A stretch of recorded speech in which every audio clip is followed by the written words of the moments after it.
Well, hello, friends. Welcome one and welcome all. I can't offer much in this outdoor hall, but sit here and rest. You must be weary, and I'll share with you Tales of Tyria.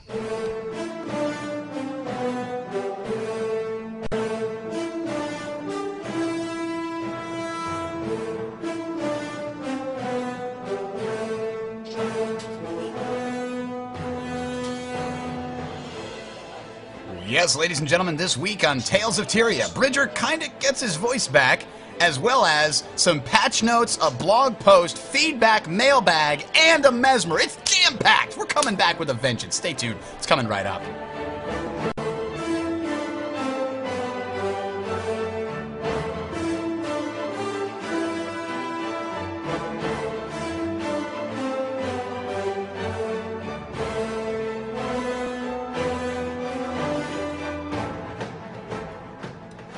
Yes, welcome one, welcome all, welcome to Tales of Tyria right here on the Sound Strategy Network. You can find us on YouTube under Sound Strategy Network, on the web at talesoftyria.com, or on Twitter at Tales of Tyria. And I am Bridger. I'll be your host for this evening. Thank you for joining us. And we would like to welcome you to the Cloud Skimmer Tavern here. It is very illustrious and has a history and all kinds of other stuff. But before we go to anything else, let me introduce my hosts today. Welcome to Vega. Haven't seen you in a while, sir. Hello. Hello. Good evening. It has been a while. I think it's been like 2 months? Yeah, month and so a half? it I don't must know, have, something. so you must already have 3 level 80s, and what class are you on to now? I don't even have an 80 yet. I'm behind. Yeah, I know you went on your honeymoon. How was it? Where'd you go? That was amazing. I went on a Mediterranean cruise, so I went all over the place. Man, you almost made me do a spit take. I wish I went on a Mediterranean. We went to Rome. It was really great. I only got to really go to one great. country. And then it was nice being able to come back to Guild Wars. Like, I had something good to look forward to when I came home, not just the real world. Excellent, excellent. So. Also joining us, Gigawatt. Haven't seen you in a while, sir. Good to see you. No, good sir. So you're back for the Mesmer episode, Mr. PvP. Yep. That's your main class in PvP, right? Sure is, yep. Excellent. So he's going to be giving us that insight. Also, Mesmer Man, Mr. Great. Welcome, sir. Hey, Bridger, how you doing? Not bad. So, Vega, I understand you're going to have to leave us partway through, but we'll definitely get you back in the future, especially for our engineer episode. Yes, I'll be back for that. I'm going to be like a fish out of water here. The best that I can do is, I wear light armor too, guys. Isn't it awesome? Tell me more about how your light armor works. All right, let's move on into story time this week, ladies and gentlemen, because we had a lot of interesting things happening in the last week for me anyway, but I want to relate to you an awesome story sent in by one of our viewers/listeners here. Falub is the one that sent this in, and he said, quote, I purchased Guild Wars 2 on my wife's birthday a while ago, and we happily played the first week starting on Head Start Day. After a week, she had to stop playing for some days due to work. So, when she tried to log back on after 3 days, there was an error message saying her email address didn't exist. At this time, I thought it was just an account management error and created a support ticket.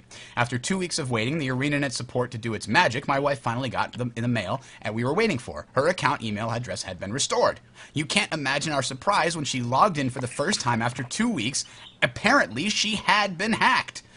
The friendly hacker played her main character to 80 and was even nice enough to buy her a full set of rare magic find gear. If all that wasn't enough, he was so kind to leave over 12 gold sitting idle in her bank. My wife reacted saying, well, I would never have been able to reach level 80 and get that much money in a year, so maybe it was a good thing I got hacked. Although getting hacked obviously isn't a good thing, and we quickly scanned her PC and changed all the passwords, we had a good amount of laughs from the story thinking about how fair it was that we got our account back before whoever owned it for 2 weeks could get all his money to safety. Seems we were really lucky that he only played the character and didn't get us banned for botting or exploiting. P.S. Dear Mr. Haxor, whenever you hack into an account of my family again and equip our characters with the Magic Find set, please be so kind as to buy the Pirates or Traveler's runes as well. We had to spend almost 2 gold of your hard-earned money for runes to complete the Magic Find set. Next time, please don't slack and buy everything, okay? Winky face. Oh, wow. That's Unquote. Awesome. Well, I just can't beat that, so I'm just going to be quiet for the rest of the day. That's like a story I've heard in Guild Wars 2 in a very long time. Oh, man. I love that. Anybody have anything else happen? Vega, you must have had something awesome happen. Did you find any awesome events? Did any awesome PvP happen while you were playing? What happened? Got any good stories? I just been having a lot of fun in the dungeons. What's your favorite one so far? Well, I guess the one thing I'm noticing is that I guess there's a lot of people who have never played MMOs before that are now playing Guild Wars 2.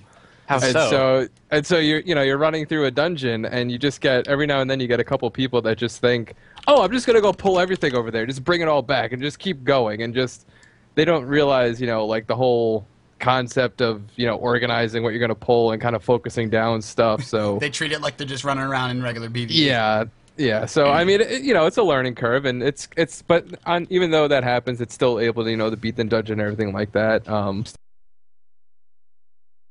Stories. So I can't really top the getting hacked starting with the level 80. Oh man. Well, I got to tell you, I had a very awesome experience in World versus World this past week. I jumped into World versus World with TL, and we had as opposed to our Dreaming Bay, awesome epic siege of awesomeness in the betas, we had basically the Dreadfall Bay equivalent when we jumped onto the Green Borderlands in Eridon Terrace, and we were tearing it up on Eridon Terrace, as it were, homeboy, yeah, etc. I've got cred. So we managed to, we started in the lower right is where our server started. I think we were red. And we went across, we already had the hills, I think it's Shadowrun Keep, right, on the Borderlands. We went all the way across to Dreadfall, which meant that we had Jade Quarry attacking us at our back. And I think it was Henge of Dinravi holding the actual keep. So we had to fight enemies coming up from behind us and the keep itself, and then we managed to finally get in the keep. We knocked down the second inner wall with Trebs after a long fight with, again, we were sitting basically on the lower southern curtain wall with trebuchets trying to knock down the wall, and we had Jade Quarry coming at us from one side of the wall and Henge of Dinravi coming at us from the other side of the wall, fighting them off both ways. The inner wall went down, we go in and we fight for 25 minutes and 3 Keep Lord resets inside of the Keep Lord room. We were like on those little, what do they call them, like balconies behind the Keep Lord in the Bay Keep, and we were just constantly rezzing each other, but they kept penetrating in and getting like people behind our lines and hitting us down, and the Keep Lord kept spawning. It was an epic, epic fight. And then we finally took it. And from that point on, it was like, how the hell do we hold this thing? It's like way across the map from our spawn. So we were like Benny Hill music going from the top of the map fighting Henge of Dinravi, then going to the south, then going back up to the top, then going over to Shadowrun because that was under attack. Then we came back over to the other one and saved each keep about 6,000 times to the point where almost every wall and door was patched only to about 10% because we had no supply in the whole thing. Oh man, it was a lot of fun. And I'm not saying it was because we were awesome. It might have been because we had more players than they did. I don't even know what the actual player count was. Maybe we were a little more organized on that particular night. It was a Saturday night, so maybe there wasn't a lot of organized guilds. But it was a blast. Let's put it that way. We'll just say it's because you're awesome. Let's pretend it's because we're awesome. Yeah, there you go. That's a good reason. I'll stand with that. Okay, so actually not last week, 2 weeks ago, because we skipped last week. Sorry about that, guys. But I did have a well-deserved vacation from Tales of Tyria. It was great. I still had to work and do everything else in my life, but it was okay not having to worry about getting all the stuff ready, etc., etc. Looks like Freelancer might be able to come on and join us in a little bit to talk about Mesmers, which is awesome. We'll get back to that later. So, some feedback from the last show. Mark says, quote, "Last episode, you were talking about the farm cap. You guys were talking as if the game is not worth playing when the loot gets cut off. You sounded as if completing a long epic event chain with your friends is not worth playing when you stop getting rewarded with cyber money for that effort. Does it not seem that you guys are exhibiting somewhat negative motives for playing the game there? For example, I don't care about the in-game money all that much while getting rewarded with cool items and crafting materials is fun to some degree. It's not the reason I play. I don't play for the extrinsic reward of cyber money. I play for the intrinsic reward of the act of playing the game itself and going on an adventure like that with my friends. The result being that getting hit with the farm cap could not impact me as negatively as it did with your guests and some of the hosts." Excuse me. Unquote. What's your guys' initial reaction to that? Because I agree with them to some degree and I disagree to some degree. What's your thoughts? Anybody want to jump in? Well, I'll just, since I was there when we talked about that, but like, I don't know. Like some people find different motives for playing many different things. Some people are doing dungeons not to explore them and enjoy them, but to farm them and grind them to get money and get that gear. And that's not the wrong way to play. There's no wrong or wrong way to play that. It's just their way, and it looks like with the way Arena has been, like, I guess, sort of patching the game, they're sort of saying, no, this isn't the way it's kind of meant to be played. You know, you're supposed to be doing it this way. So in one way, they're saying, no, you guys are doing it wrong. So play it this way. Well, didn't they say that the farm caps were not intended to be hit by regular players? I remember seeing that in a forum post somewhere. Yeah, something like that, to the effect as that it was kind of like broken, from what I heard. Like it wasn't working as it was supposed to. I've been saying who play a lot more than me and can like actually have data for that kind of thing. But I think that the farm cap is not supposed to be something you notice. Like you're supposed to be moving around, sort of like flowing in the zone and stuff like that, and going to different places. And I think due to the concentration of players in ore, you know, because that's the place to be and do events, is that people are sticking in kind of like one area, doing one thing over and over and over again, and that's why they're like hitting that cap. And because, you know, people are trying to farm, like I said, and that's how they want to play. They are about like getting stuff in game. They're not about like kind of just wandering and exploring things.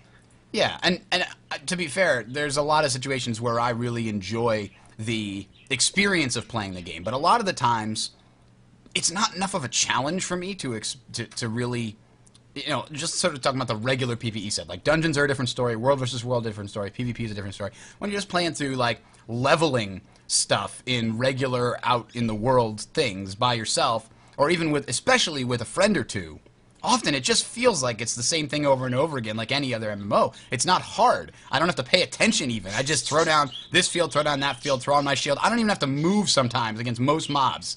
Sounds like playing Guardian. Yeah. Even in PvP.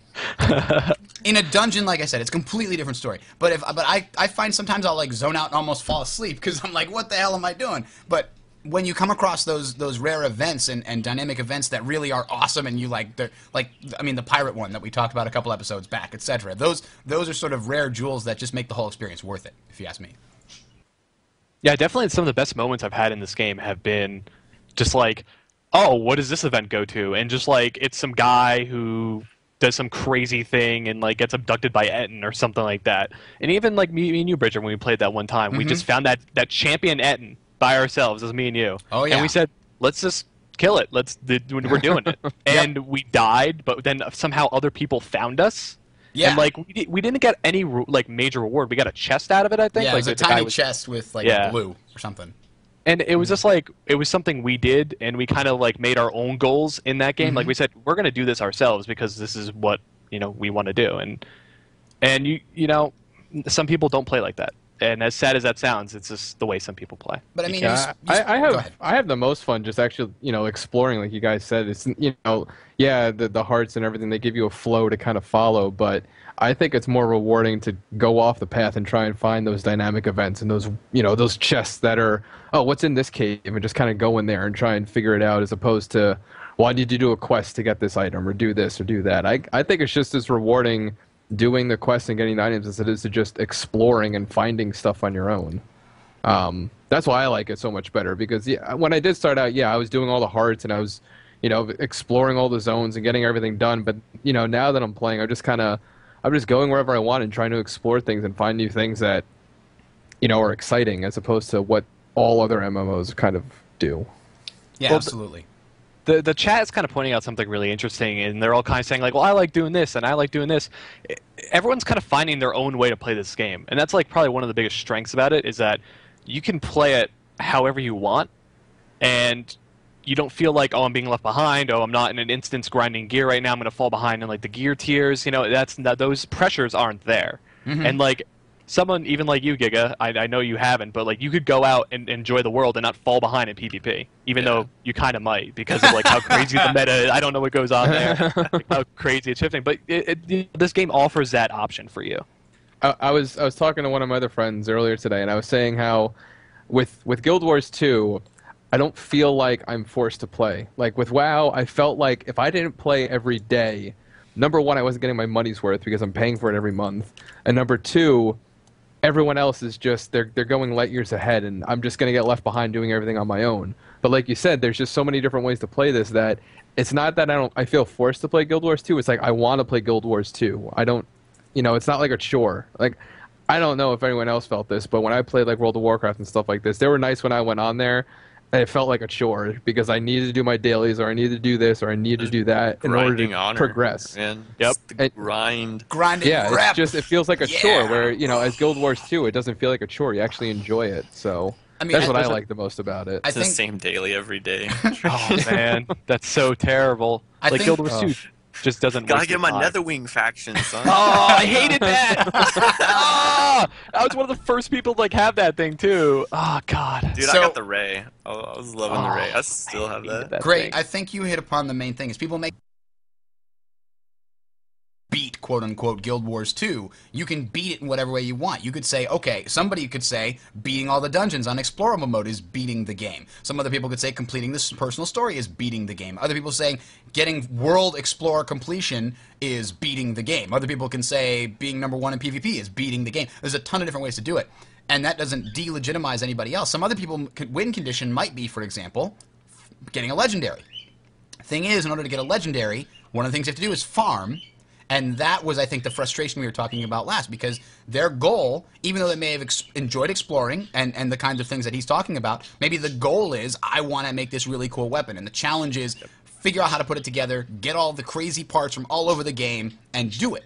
But if you're hindered in doing that, then that's the same kind of thing as if, okay, now if you want to explore, it takes 20 minutes to get from here to there, and there's nothing in between. Now your exploring just turned into a grind, because you have to wait, or some weird thing where you're not allowed to explore more than 10 things on a map a day. That's the same kind of imposition that they're feeling if you put it in those kind of terms. Anyway, let's move on to the news. We had a blog post this last week about the Guild Wars 2 live event teams, which actually sounds really interesting. And Colin Johansson outlines Guild Wars 2 live development. They talk about they're going to have a lot of different teams. They have a security team, a response team for fixing bugs, living world team. There's a couple different things in here that I picked out, though. He said, quote, on top of holidays, this team will also be creating in-game one-time events that occur and can change the world or drive narratives that come to a finite conclusion across the world. I think I was saying something about this way back when we were hoping, what could the game possibly be like? And there was very few of these in things like World of Warcraft. Like right before the Cataclysm, didn't they have some crazy one-time special events where Stormwind was being invaded and all that kinds of other stuff? The Zombie Plague for Wrath, I believe, was one of the coolest ones they did. That was a one-time, here we go, and everyone remembers that thing because of that. And this is exactly what they're going to try to do, from what it sounds like. Of alcohol and all that. Although I do remember with WoW, there were a ton of people that raged about that zombie thing. Even though I thought it was freaking amazing, people were like, "This is interrupting my gameplay. I want to go left. I don't want to be a zombie and deal with this crap." Well, let me raise the question, to Vega. Then, do you think those types of events would be much better in Guild Wars 2 because of the way the game's set up? Yeah, I think so, because it's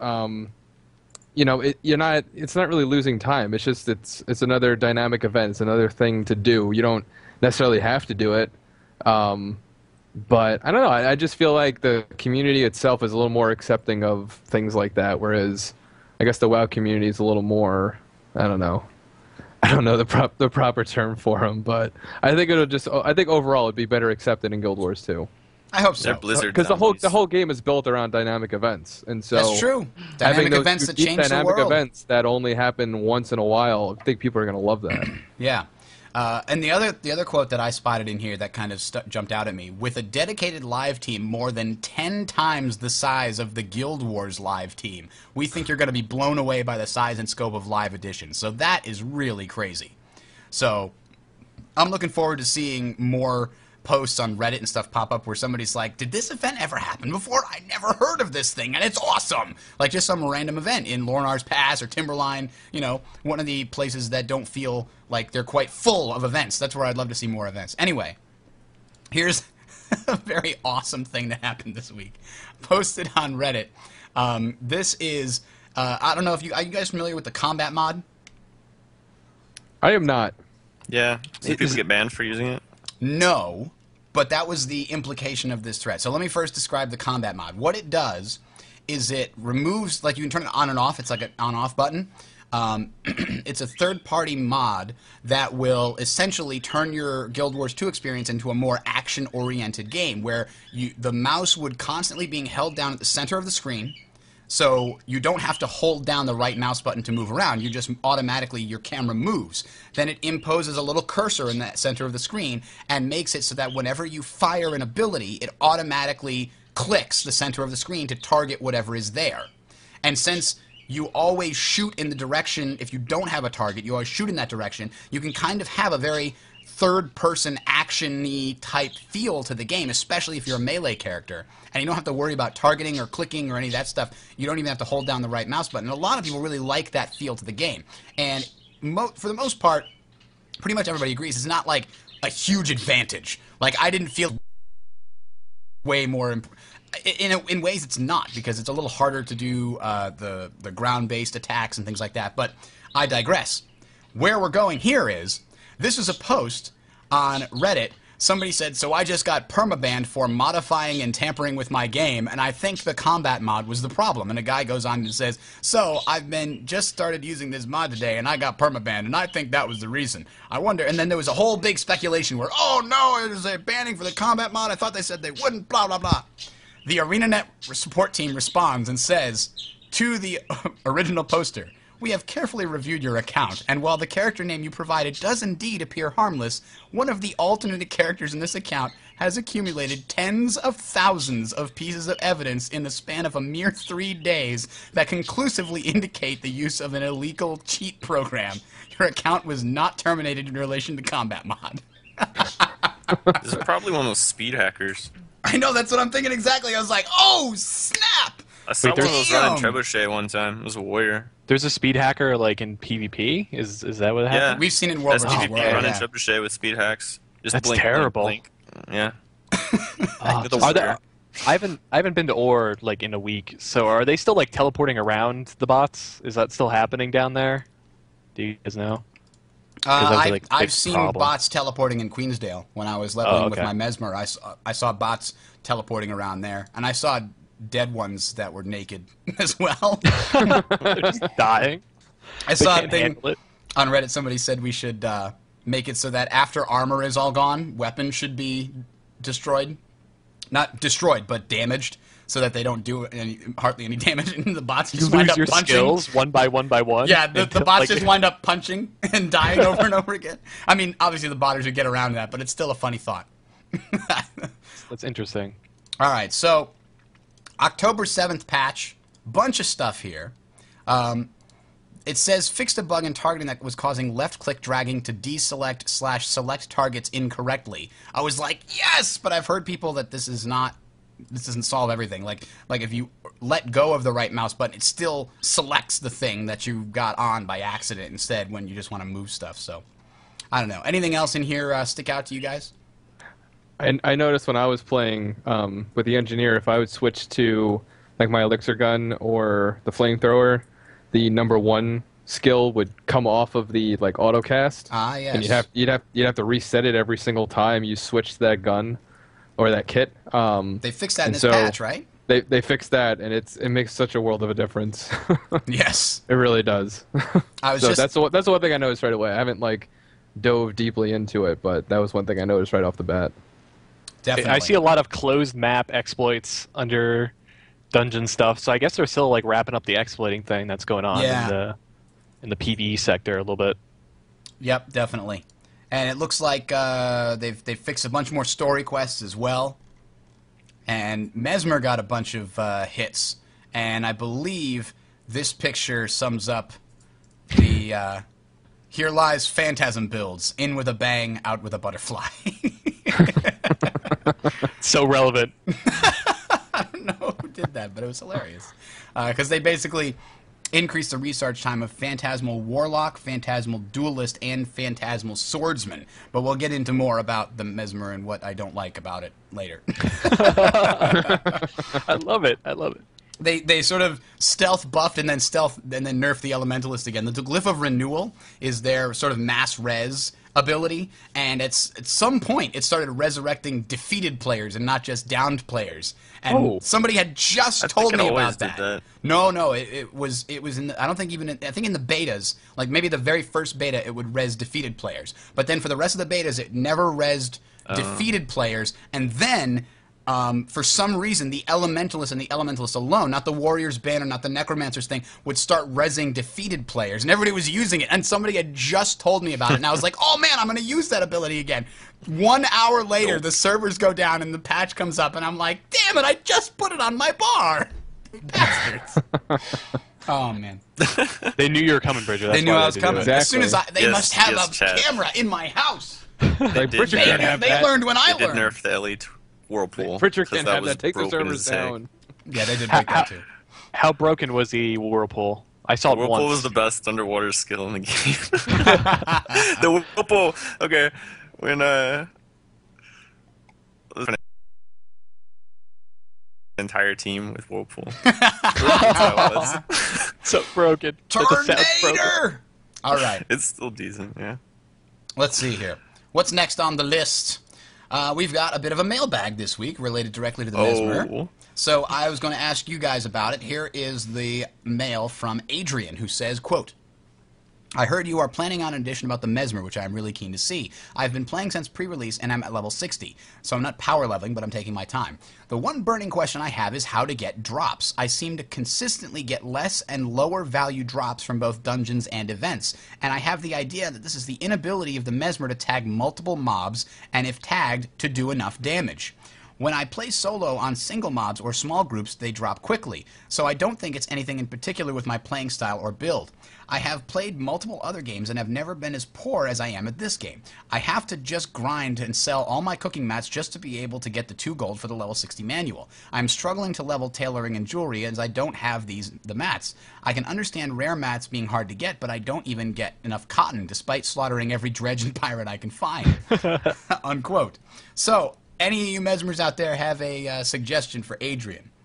Well, I can attest to the fact that like Mesmers get less bags. It's not like the Mesmer is like we reduced their bags by half. It's just, especially in World of this World, I noticed this because like everyone's like, oh, it's raining bags, man. After we like kill a group of people, and I'm like, I got 2 bags. Like I don't do a lot of AOE damage. I don't have like a lot of abilities that are doing like meteor storm type area of effect.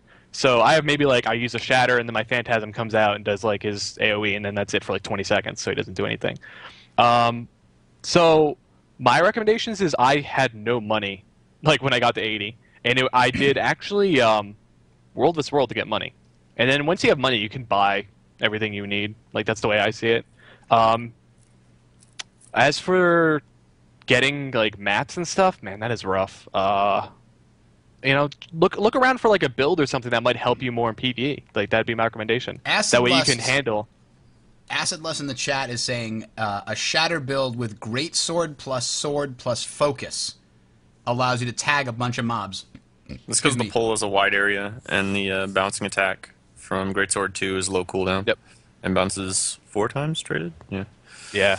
That'd probably be a good way to go. That's what I did while leveling. I went Greatsword, sword, something. Yeah, if you want to tag, focus. you're going to be Staff or Greatsword, pretty much. Because those are your 2 bouncing attacks, and it's really Mesmer's only form of AoE other than like Chaos Storm. Yeah, I was just thinking Chaos Storm, but that's on a long cooldown, right? Yeah, it's really one of the reasons why you don't see. Like, it's the same problem in SPVP for Mesmers in big group team fights, like 5v5s that typically break down on Legacy of the Foefire. On that center point, because your biggest contribution usually as a Mesmer is Time Warp, and you kind of leave, go back to your back point. Or send phantasms down from on top, but the AoE just isn't there. All right, on that note, let's see if we can get a hold of Freelancer and pull him into this call here. Let's see, add to conference call. Let's see. That's going to push Great out of the picture. Oh, no! We'll see if it works. I'm in Gigawatt's room now, so it's all right. High five. I'm just chilling. Oh, which way? Which way? Nope, this way. Nope, wait. I can do this. Wait, where am I going? Okay. Wait, now you're doing Freelancer. Oh, there wait, you go. I got it. Yeah. All right, so I don't Man, know. that Freelance was is not responding just yet. Much more apparently. complex. I'm not. Oh, never mind. It Oh, says there he there. is. There he is. Hello. It's got a Uh-oh. red exclamation point, and it says Freelancer needs to get the latest Skype to use group video. Because I'm a ninja. He can't see us. So we're just talking about. Freelancer. So we're just talking about. Sorry, let me. Sorry, my throat is. You're about as visible to me right now as players are in World v World. Oh, burn! Burn! All right. Shots fired. Shots fired. Hold on. Let me get the proper voice for the following introduction. Ladies and gentlemen, today we are going to be talking about Alan Rickman in The Mesmer. Freelancer can't see this, and it's too freaking bad because... If you could see my face right now. Do you remember this My movie? face palming so hard. This There it movie. is. Oh, God. Alan This Rickman. movie. I want to watch this movie now. Like Snape I'm. is The Mesmer. Shouldn't be It's even real. got hearts. Oh, man. It's my new background. I'm saving that. Somebody needs like Alan Rickman and like name it Alan Rickman and with a cravat. There's Oh, one man. named the Ross in the Mist sometimes. The Ross, and it He looks just like Bob Ross. oh Bob. Oh, I know what you're talking about. The got the painter afro. guy. Yeah, I the thought you were painter talking guy. about the guy from Friends. He's got the mustache. David Schwimmer. That's Is that who it awesome. was? All right. Anyway, enough with the funny All right. stuff. We got to get back I to guess the. I guess on that note, I'm going to take off and let you people talk about Mesmer. All right, Vega. All right, we'll get you back on for the engineering show. Maybe we'll see you next week for the spoilers episode. All right, I'll be back. All right. Thanks for coming, Good night, buddy. everyone. Thanks See for ya, having me. Vega. Take care. Freelancer like, oh, he's leaving. I better rub it in. Stupid engineers. Well, you know what this is, right? You know, he doesn't want to have a debate with me, so. Oh, yeah, it's low. Wait until he leaves. Love you, in order to do Vega. that. Love you. All right, so let's get into the actual Mesmer. First, I want to talk to you guys. And actually, I need to refix this now that we've got it all set. So here's the question. I want to ask you each in kind. Gigawatt. Why Mesmer? What drives you to it? Why pick Mesmer? Yeah. I like it because of it's all about control. It's and PvP at least. That's the main focus. You've got warriors who have high innate tankiness, and guardians who just like knock everybody around, and elementalists knock you back and then burst the crap out of you. Really mobile. But the defense mechanism for Mesmer is control, and that's why I pick it. Great. Anything to add? Oh man, I'm gonna sound like such a casual. I like the theme of the Mesmer. I like the idea of like mind bending and like really messing someone up mentally. Kill them with Also- butterflies. Also purple. That's yeah, the butterflies. best and part. also purple. Kill Like, them with pink butterflies. It's the humiliation factor. I I just was like gonna purple say, too. great, just admit it, man. Pink butterflies. I mean, just come out and say it. I am Just a come out there. fervent- You got killed by what? Pink butterflies. That's right. I mean, I don't even care that they're getting killed by That's the best butterflies. part. I like the butterflies. Like I just like seeing them. Like, ooh, shatter! Yeah, butterflies. Yeah, go butterflies. All right, Freelancer. Is that what you have to add to the conversation? Yeah, butterflies. Honestly. I'm right on par with the Gig here. It's a manipulation factor. I love the Mesmer, the fact that you control the battle, especially 1v1.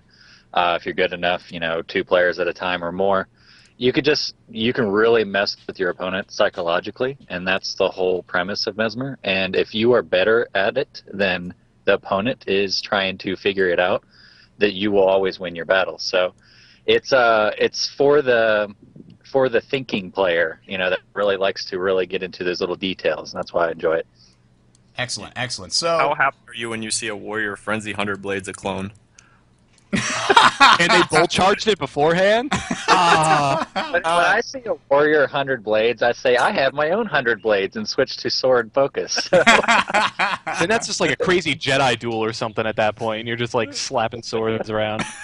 Except I'm hurting him and he's not hurting me. So I win. right, because what is it? The sword 2, right? It's basically like 100 blades, but you take no damage. You're invulnerable.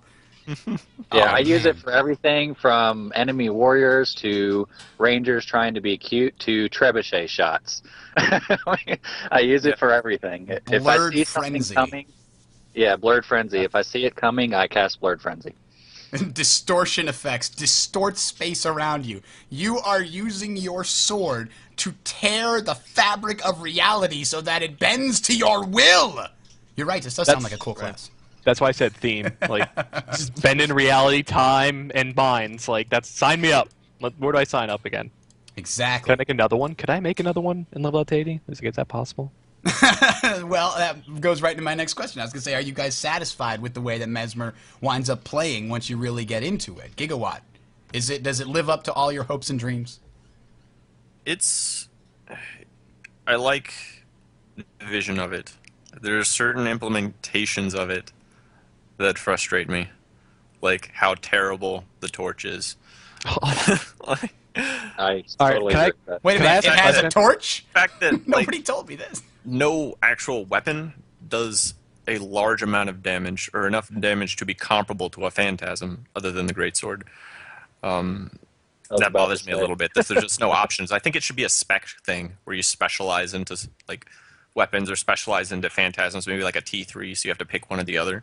But overall, I definitely like their spread of abilities, as long as we're not talking about mimic, another terrible skill.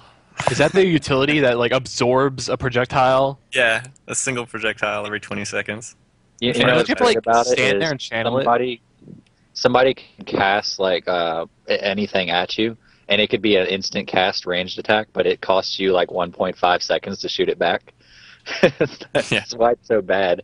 Plus, you take damage, so it's almost.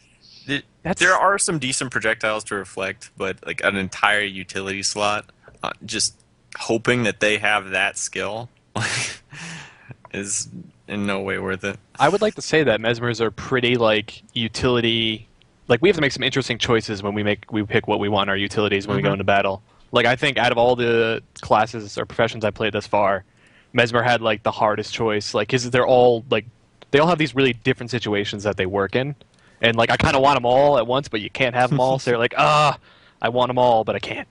Gee, I wonder why I play Elementalist. One weapon. One weapon to rule them all. But I want to switch sometime. You gonna go DPS? Well, get a staff. You gonna go support? Get a staff. What did you need to do AOE? Oh, it looks like you got a staff. Awesome. And it's even the same build. In SPVP, it's the same build. You just switch your amulet. I love that one of our guys in TL. He says the best warrior in structure PvP is a Mesmer. You guys know who I'm talking about, but he just goes on and on about it. Like, if you've rolled a warrior, you already are playing the game wrong. The warrior's gonna be the next one we do. I like the warrior. Oh wow. All right, so Now, Mesmers have a lot going on with Phantasm. Like, you could be like the pet type.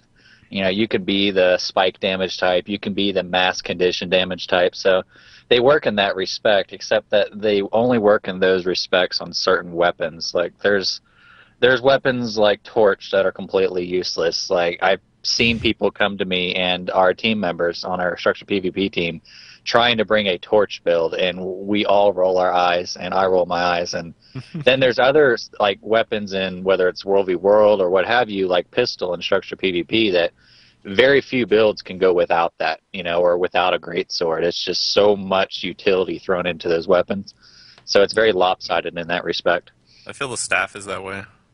I feel like you just can't run without a staff in SPVP right now because of the mix of utility and defense and offense. It's just the mix of defense and offense combined with the protection uptime, the Chaos Armor application, and the pseudo Stunbreaker from Phase Retreat. Oh man, Versus I love Phase almost dangerous Retreat. melee burst. You know, if the warrior does catch you with his bull charge and you have your staff out, you just Phase Retreat out of that, and You're gone. that is just like one of those things. Like, that's one of the things that's most satisfying about It's the a Mesmer. 6-second cooldown, like traded. Yeah, it's like a blink that you just go backwards a little It is a bit. blink. Yeah. Yeah, but It it's gets you out of hasted pistol whip. It gets you out of frenzied 100 blades. It's a kiting tool on a low cooldown.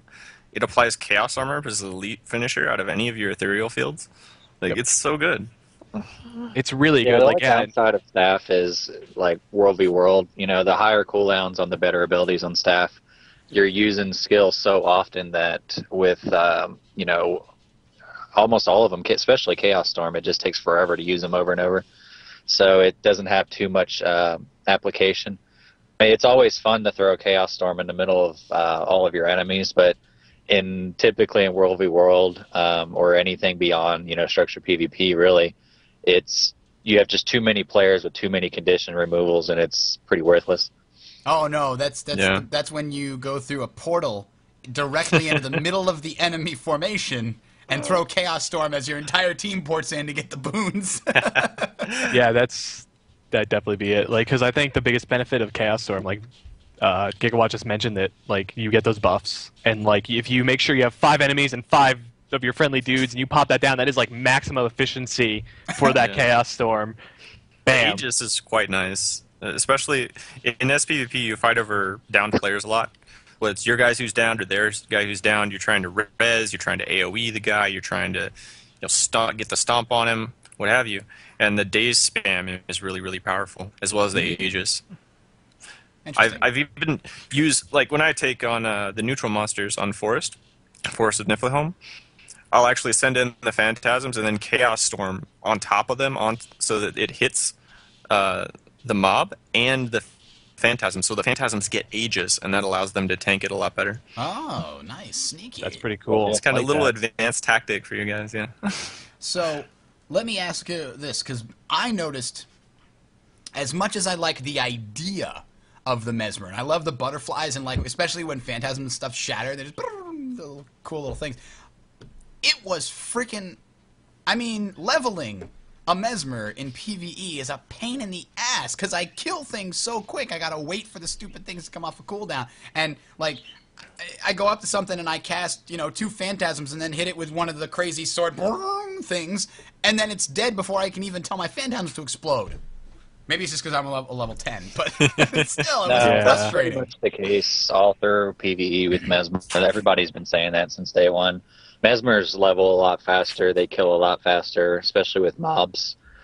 Because you could, manipulating a player is a true test of a Mesmer, especially in structured PvP, being able to try to work with your clones and your Phantasms. But in PvE, you don't have to. So you can abuse the heck out of it, and essentially you have unlimited ranger pets.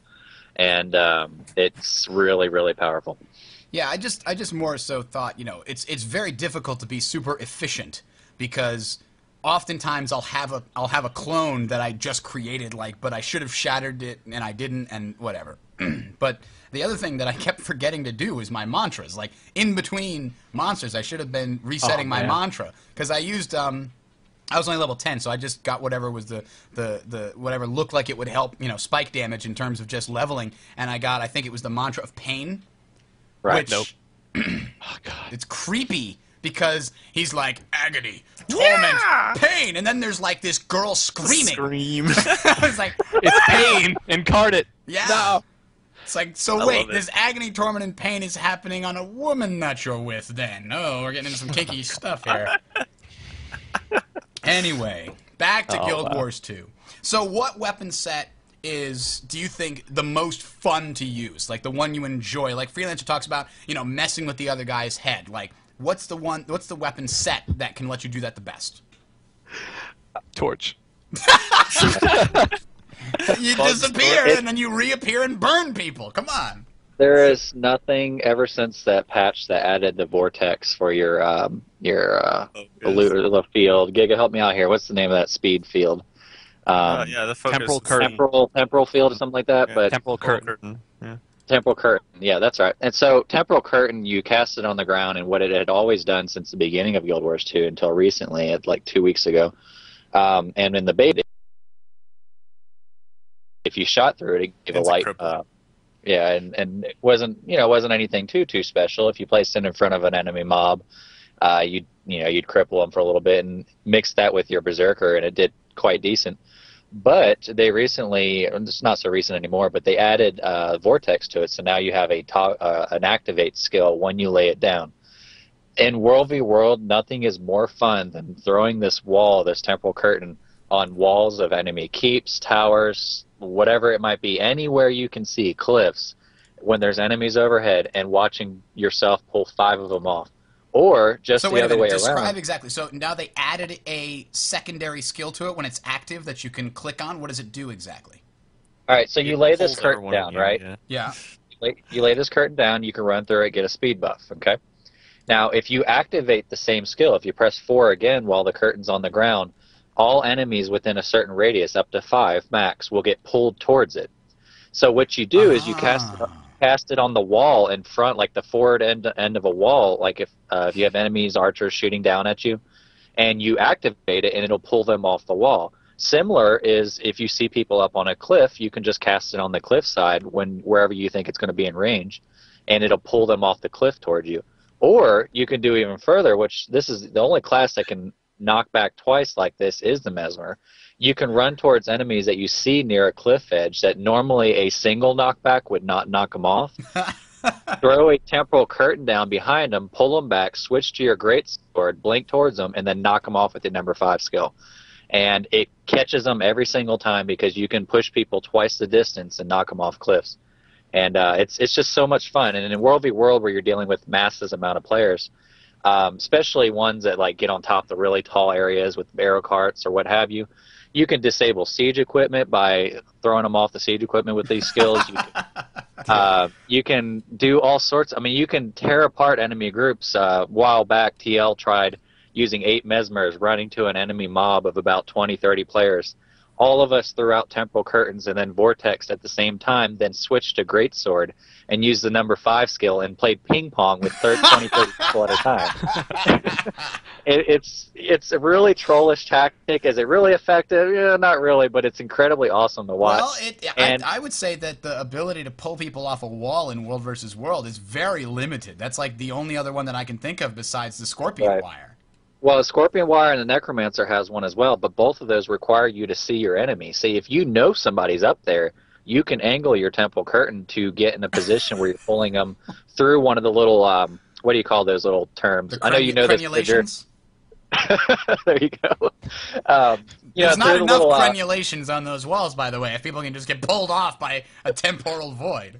So this is a new word I'm learning today. What's the word again? Crenulations. That's when you have the wall. Crenulation. It's like the slits in a wall that allow people to look down and shoot arrows and stuff like that.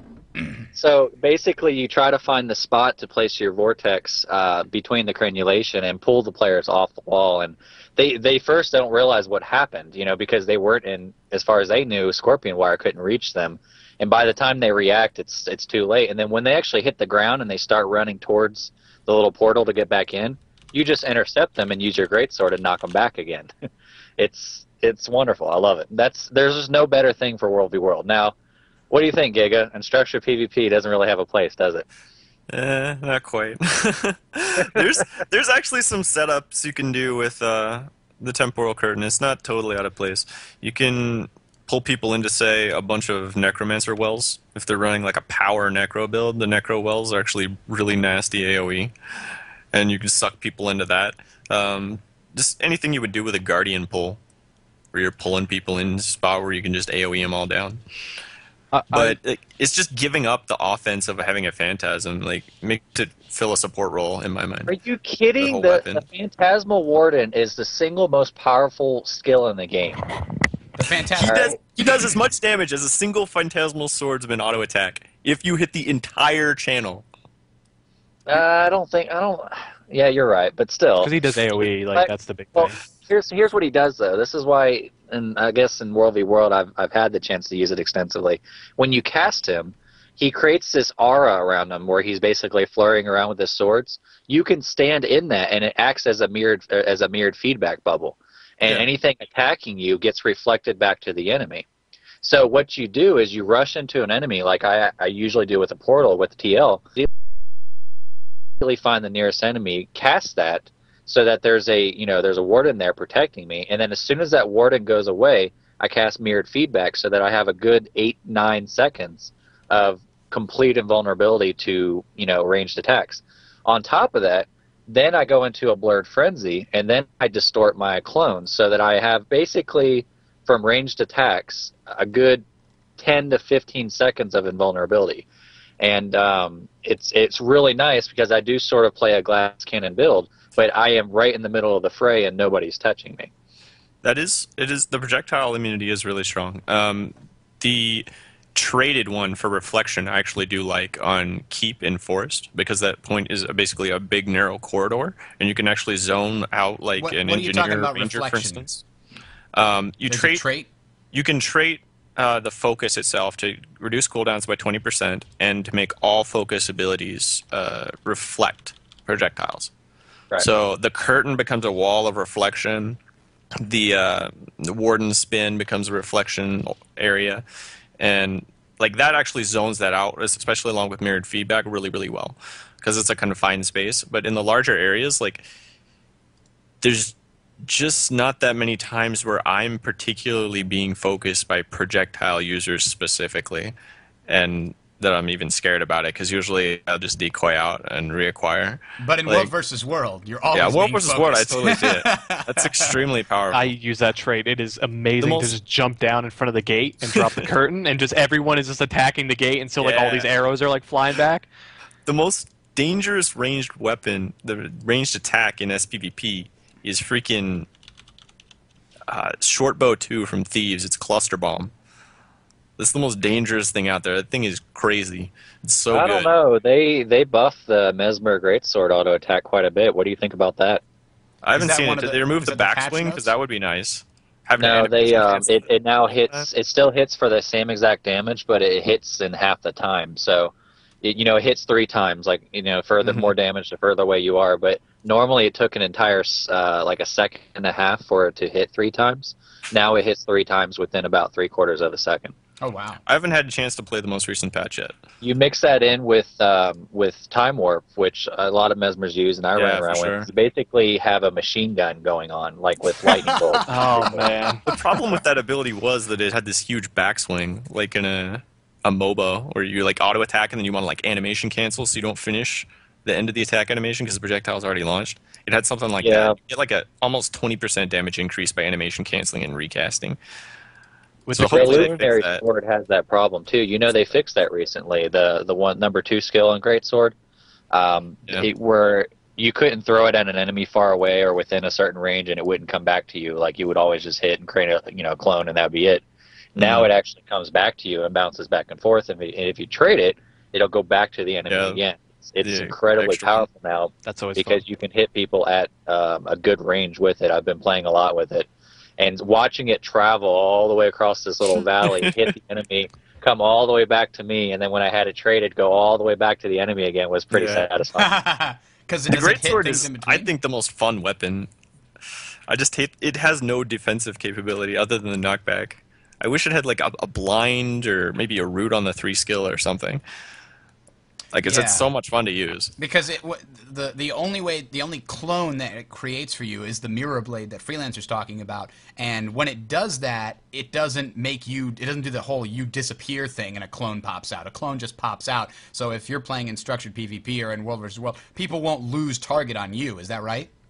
Yeah, No, they won't. there only is one hard deception, what I would call a hard deception, that is decoy. Is that Where on the you on the regular sword? It's a utility skill.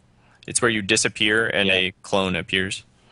I use that on my bar even now. It's just no beating that. It makes you appear like your decoy, your clone is right there with you. Like you don't move anywhere. You just cloak, and a decoy is right there. So if you stop right before you use it, half the time you don't even have to stop. The opponent will still go after that clone. Decoy mixed in with a good follow-up I normally use is throwing that blade, following up with a berserker, and then using decoy if I'm on top of my enemy. I'll shatter right then, or I'll save those clones, switch to sword and melee, and actually use Blurred Frenzy. But at that time, I'm I'm invulnerable. As soon as that invulnerability breaks, I ability, and then get out like that. It's if you stack them correctly. This is the great thing with Mesmer. There are so many options that shattering brings to the table. A lot of people don't realize. Yeah, you got 4 different things you can do. You can do straight up damage. You can put a bunch of confusion on it. I didn't realize how much confusion does. I mean, it's only on there for a limited period of time, but if I can get like 5 or 6 stacks of confusion on an enemy, he'll come over and knock out half of his health trying to attack me in one shot. That was really cool. In PvE, anyway. I don't know. That's obviously. PvE. Yeah, Well, it's scaled way up in PvE. Yeah. It's different And in with PvP. AoE damage, I hear a lot from people saying Mesmers don't have any AoE, complain. But if you actually use the Illusionary Berserker, it just does an insane amount of Which damage. one is I that? know Is that on Giga- the Greatsword? That's the great It's sword. Right. Yeah. Phantasm Or on Berserker. sword. that skill alone, if you cast it in the middle of a bunch of enemies, does a ton of damage. Now, if you immediately follow it up with your 2 clones that you should have, because you'll throw a sword and then cast Illusionary Berserker, you will do a good anywhere from 8 to 13k damage to a large group of players. Now, on top of that, you can use, if you have it traded, there's a shatter trait. I don't know if you've ever messed with a Giga, but I had a blast in World v World where the shatter happens to you and to the clones. Persona. Oh, Yeah. Illusionary Persona. That is the So best what trait you ever. do is you get yourself in the middle of the fray like I do with the portal, and you get all your clones out. You do as much damage as you can with the Berserker and the Warden, and then you separate yourself just a wee bit from your Berserkers and your clones, so that when you shatter them, you're also doing the same amount of damage as far as shattering to anybody around you, as well as those particular players. So when I'm streaming and everybody sees that happen, they're like, holy, how did you do all that damage? Well, it's actually just a single trait that does it. It's insane. Now, I could see It Instructor is the PvP, highest tier trait for illusions, though. Yeah, it's the illusions It is. Grandmaster. Yep. Yeah. but what it also does is you can use it to give confusion to, I'll give you a great example. Each illusion, each clone can give confusion to 5 players. If you cast to different players, which I've tried out before, and it's mixed results, you can actually shatter all of them, get yourself near some enemy players, and theoretically, give confusion to 20 players at the same time. Wow. Yeah, it sounds like Yeah. that would be great on paper, but it probably doesn't work at total efficiency the entire time, especially because clones are Yeah. so The- weak in World versus World, they just die to any AoE. The major Right. issue is, It's- it's the AoEs. Is that you're even mid summoning up, getting to like the 3 count is really difficult. Getting to 2 is okay, but like a single greatsword spin might kill it 1 or even 2 just as soon as they spawn before you have a chance to do anything. Yeah, you really have to get the jump on the enemy. Giga's right about that.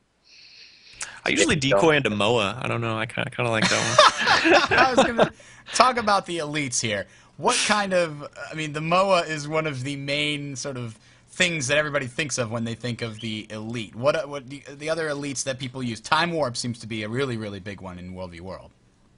Yeah, there's a lot of flaming and stuff going on right now about time warp and quickness in general. MOA is, Giga, correct me if I'm wrong, but MOA is pretty much a must-have in Structured, right? It's I'm either using Moa Morph sitting on the back point, or I'm so I can handle a 2v1 or just stall them out, or I'm using a Time Warp to step up into a team fight. If I have my lead off cooldown, I'm stepping up from the back point where I usually play into a big team fight in the middle of the map. I just swap the skill over to Time Warp and throw that down. But Moa Morph's like what always sits on my bar, yeah, Wow. What about Yeah, you, MOA. Greg? for sure. MOA is definitely the one you have to run in SPVP. No hands, no like if Yeah, ands, if it's buts about 10 that. seconds of basically completely neutering your opponent for all Yeah, intents and purposes. like and nothing. I don't think there's anything that counters that. Like it goes through stability, right? You dodge it, or you interrupt it, or you're dead. Pretty Well, much. I Or think you the run big- away. none of the stun breakers work on it, right? They No, won't there's get no you way out to of get it? out of it once it You hits. lose all your abilities like when you get Yeah. MOA Morph too. So you can't do anything you would do otherwise. Quick, use Moa Run! Yeah, So it's you been can pointed pull out. the Storms and the Guardian Elites and everything with MOA as well, so... Mass invisibility seems like it's cool, like, in theory, but it seems like it's just not useful enough. It's not bad. It's just outclassed by the others. Yeah. It's still a Yep. good elite skill. It's better than a lot of other professions' elite skills. There's some And bad. especially... Yeah, if you're playing World v World, everybody has mass invisibility anyway, so, you don't need to Just have through another... combo fields, you mean? Yeah. No, just play the game. Everybody's invisible as it is. Oh, I see what you're doing there. I'm picking but up what you're putting shots down. fired again. Hey, ArenaNet, fix your game. Shots fired. You know, I was playing PlanetSide the other day, and I saw a lot of people on the screen at the same time. It was Whoa. pretty novel. What is this, 2012?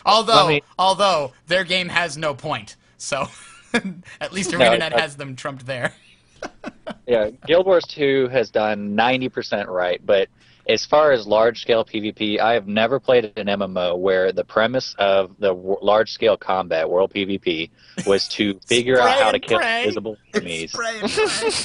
I mean, it's our entire strategies, both on different alliances, watching other guild streams, and our own, as you guys know, is trying to figure out where the invisible enemies are and trying to corral them into either a choke point that you can mass AoE down, hoping they're running through it because you can't see them. Or take advantage of the fact that they can't see you, send one person in that can see them, and then say, everybody target right when you get out of the portal.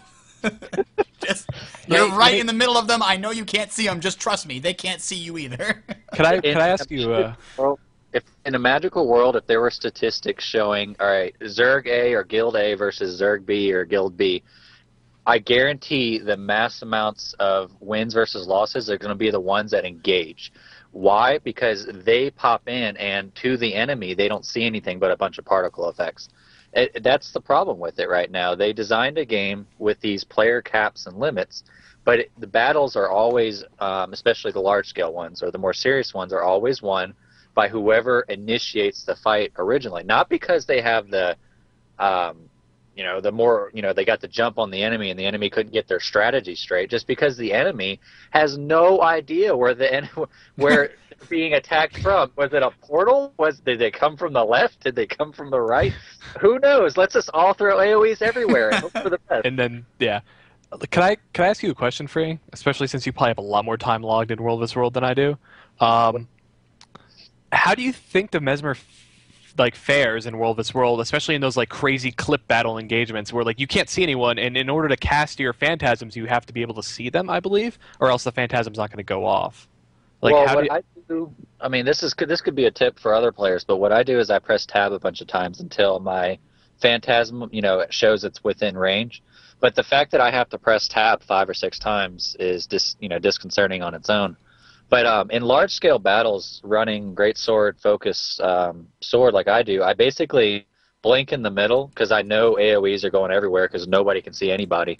I blink in the middle, use Blurred Frenzy, and then I tab a bunch of times trying to find somebody within range. Once I find somebody within range, you have that little red triangle that goes above their head, and then I can go up and kill them. But at that point, it's blink away, and then half the time I don't know where I'm blinking from. And I don't know if I'm blinking into more enemies or so it's interesting in that respect, and I can't lie, I do have fun in World v World regardless, but it's something they've got to fix, definitely. Yeah. Now let me ask this. I often thought that one way to fix it, because obviously it's some kind of a technical limitation. I don't know if it's, some people have said it's net code because they can't send data on that many players to all of those players at once in order to tell them, hey, there's a guy here, he's moving this way, there's a guy here, he's moving this way. And when you got hundreds of players, that's a lot of extra bandwidth the server needs. So some people have said that's the problem. Other people say it's the computers that people are running, they can't display that much stuff. There's a lot of different ideas. Let me debunk a few things here. Number one, having a super fast computer, whatever, doesn't change anything. You're still going to have collusion, clipping, whatever you want to call it. You have people posting YouTube videos. I mean, me and you, Bridger, have almost the same system. We got beefy systems. And it doesn't change a thing. I think it's their servers. If they had to send that much more network data, because remember, you have to send data for every single individual person to every single individual person. Okay, but let me say this also. Then you get into the net code and networking, and then some people give up the theory of maybe a faster internet connection, right? Well, I live in Chattanooga. I have a 100 megabit connection, and that's just fact. Okay. Circumstances within my game client than somebody who's running on DSL or, God forbid, dial-up. It's all the same there. What really aggravates, I think, most of the community regarding this is that they have not given a concrete, hey, look, we screwed up, type reason, and this is why we screwed up, and this is how we're fixing it. They've admitted on they've addressed the issue. They've said on the official forums that it's there and they're working on it, but nowhere along the way did they say how it was broken or why it got worse this It's- last patch, which it got much worse. You know, they're not saying any of that at all. So people are getting frustrated, and it's only up until the point that you try to run an organized group. You know, you have a commander tag, or you're trying to run around and trying to have a good time with not only your guild but other pugs and such on the server that are doing really well, and you get wiped by an invisible enemy. And it's at that time people go to the forums and complain. That's a big problem right now, because ArenaNet addresses feedback, but they address the feedback first that gets the critical acclaim, you know, from the mass majority of the population. So, for example, PvE content typically gets fixed far before structured PvP content. Well, in terms of World v World and occlusion and clipping, that's such a that's affecting such a minority of players in Guild Wars 2, because first, it's only happening if you're in a large-scale combat, you know, or a large-scale battle with a organized guild that is purposely running around as a large group, Zerg, whatever you want to call it. The point is with a lot of players. And so that demographic is much smaller. So, you know, it's killing World v World. I'm saying it all over the internet. They've got to fix it, because I didn't face this in Warhammer. I didn't face this in DOAC. I didn't, you know, Aeon, you name it. I mean, you can pull up Aeon videos. PlanetSide too. Well, yeah, but it's so it makes me wonder, you know, or hey, ArenaNet, what is the reason that this is happening? Is it your outdated physics engine? Is it your, you know, what is it? Because I just got out of 2 World PvP-esque MMOs, and they didn't have that. I mean, you had frame rate issues, but I'll tell you what, Bridger, I would much rather 20 frames per second than not seeing my enemy, or at the very, very least... Get rid of the particle effects. I'll take not seeing particle effects if I can at least see my target. At the very least, I think I speak for the community when I think that I deserve at least sliders that allow me to choose how many particle effects or how many players I'm able to see on my screen to adjust my frames per second at the very base level. Or even going even simpler, which it just totally goes over my head on why ArenaNet hasn't done this yet, but fix the nameplates. Actually have nameplates show up. I can understand if we're just facing players that, you know, have nameplates above their head because you can't load their models for whatever reason, or the server can't. But you can't even see nameplates. There's just no excuse for that. Absolutely. Yep. All right, we got on a way tangent there. Yeah, that's a really crazy tangent. But yeah, it definitely. I really hope that some progress is made on that. But I hadn't played it since the patch. You're saying it got worse. That's too bad. Oh yeah, we played Marco Polo last night. Marco Polo. All because right. for the enemies not showing up, all the friendlies weren't showing up. They were disappearing as well, and it was happening to all of our members. We were out in World v World having a good time. Next thing you know, we can't see our allies. So we just to make a video, and I'm going to publish this soon. It's just going to be a little trolly fun video. I said Marco in TeamSpeak, and all of the guild members around me and all the pug players that were in a TeamSpeak said Polo, and it all popped up around me. But you couldn't see the players. You could see the text bubbles, but you couldn't see the friendlies. So every time, like, we were raiding towers and camps, and I would say Marco, and then you'd see a bunch of Polos, like 40 of them. Just hovering in midair. One thing that I don't like is how much power multiplier you get with large numbers. And I think it basically means that smaller groups get instantly rolled, like face rolled. And the speed increase that large groups give you, for example, if you're, taking down a door, and you can just drop like four siege rams, and you can take out the guards instantaneously, or going after a supply camp. 5 or 6 guys can take out a supply camp. It takes them, maybe a minute and a half, 2 minutes to kill all the guards and then capture the camp. But a group like that where we're running around with 50, 100 people can just walk into a supply camp, the guards die instantly, and we have it in 20 seconds. And that kind of that many people kind of makes it impossible to ever want to split up your forces and fight in multiple places. And that's where you get so many huge, like, the only kind of winning move is to travel in these large zergs, because if you travel in a small group, it's going to be much slower, which means the enemy's going to respond with a bigger group and crush you. So I've just been racking my brain trying to think, is there a way you could create an incentive that didn't destroy the player community that ArenaNet has, but encourages people to spread out and go in smaller groups and fight, the smaller skirmishes, which I personally think are more fun. The 20, 30-man fights, and even smaller 15, 20-man fights, those are more fun to me because it feels like I have a much bigger impact of what's going on. I can see everybody that's fighting. That's a good part. I don't know. What do you guys think? Am I going out on the deep end here? There's two fixes to that, and then I got to pop out for a second. Is one, right now, like if you take a camp or a tower, there's how do you pronounce it? Indignation buff or whatever. Righteous indignation.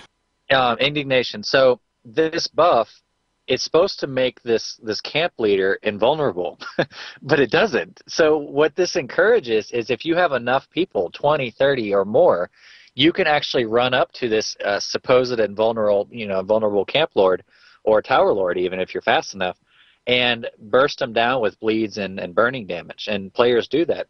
So that's another thing that encourages Zergs and Pug players and large guilds, especially if they want a camp or they need the supply, they will get together and burn down these camps. It's I've said before on the official forums, what has to be done is if they intended camps to basically be an epic battle, and then if you win the battle, you get to hold it for 5-10 minutes or what have you, they need to really get on that. If every point on the map when you fought hard over it was yours certainly for 10 minutes or what have you, then people would be more inclined to split up and take points that don't have those buffs on them. But as of right now, it doesn't matter if a small band of 5 people go and take a camp. What matters is when a camp's taken, you know that if you're a small guild or you're a group of friends, you will not be able to go take that unless you Zerg up and get more people to follow you. And then you can just go around taking whatever you want. So make the invulnerability buff invulnerable is what I'm getting at. Well, that's certainly one way to do it, and I've just been thinking, like, how would you spread people out? Like, wouldn't it be awesome? Like, imagine what the most epic-looking kind of siege of like, Dreaming Bay or any of these other things would look like. It wouldn't look like PV Door, right? It wouldn't look like player versus door. That doesn't look or seem epic when you're doing it. What would be epic is if you have, trebuchets firing at the walls, and you have, actual rams on, like, both doors of the main thing. Like, have a siege actually be a siege. Have everybody spread out around the walls. Obviously, the way the game mechanics work, that is not efficient at all.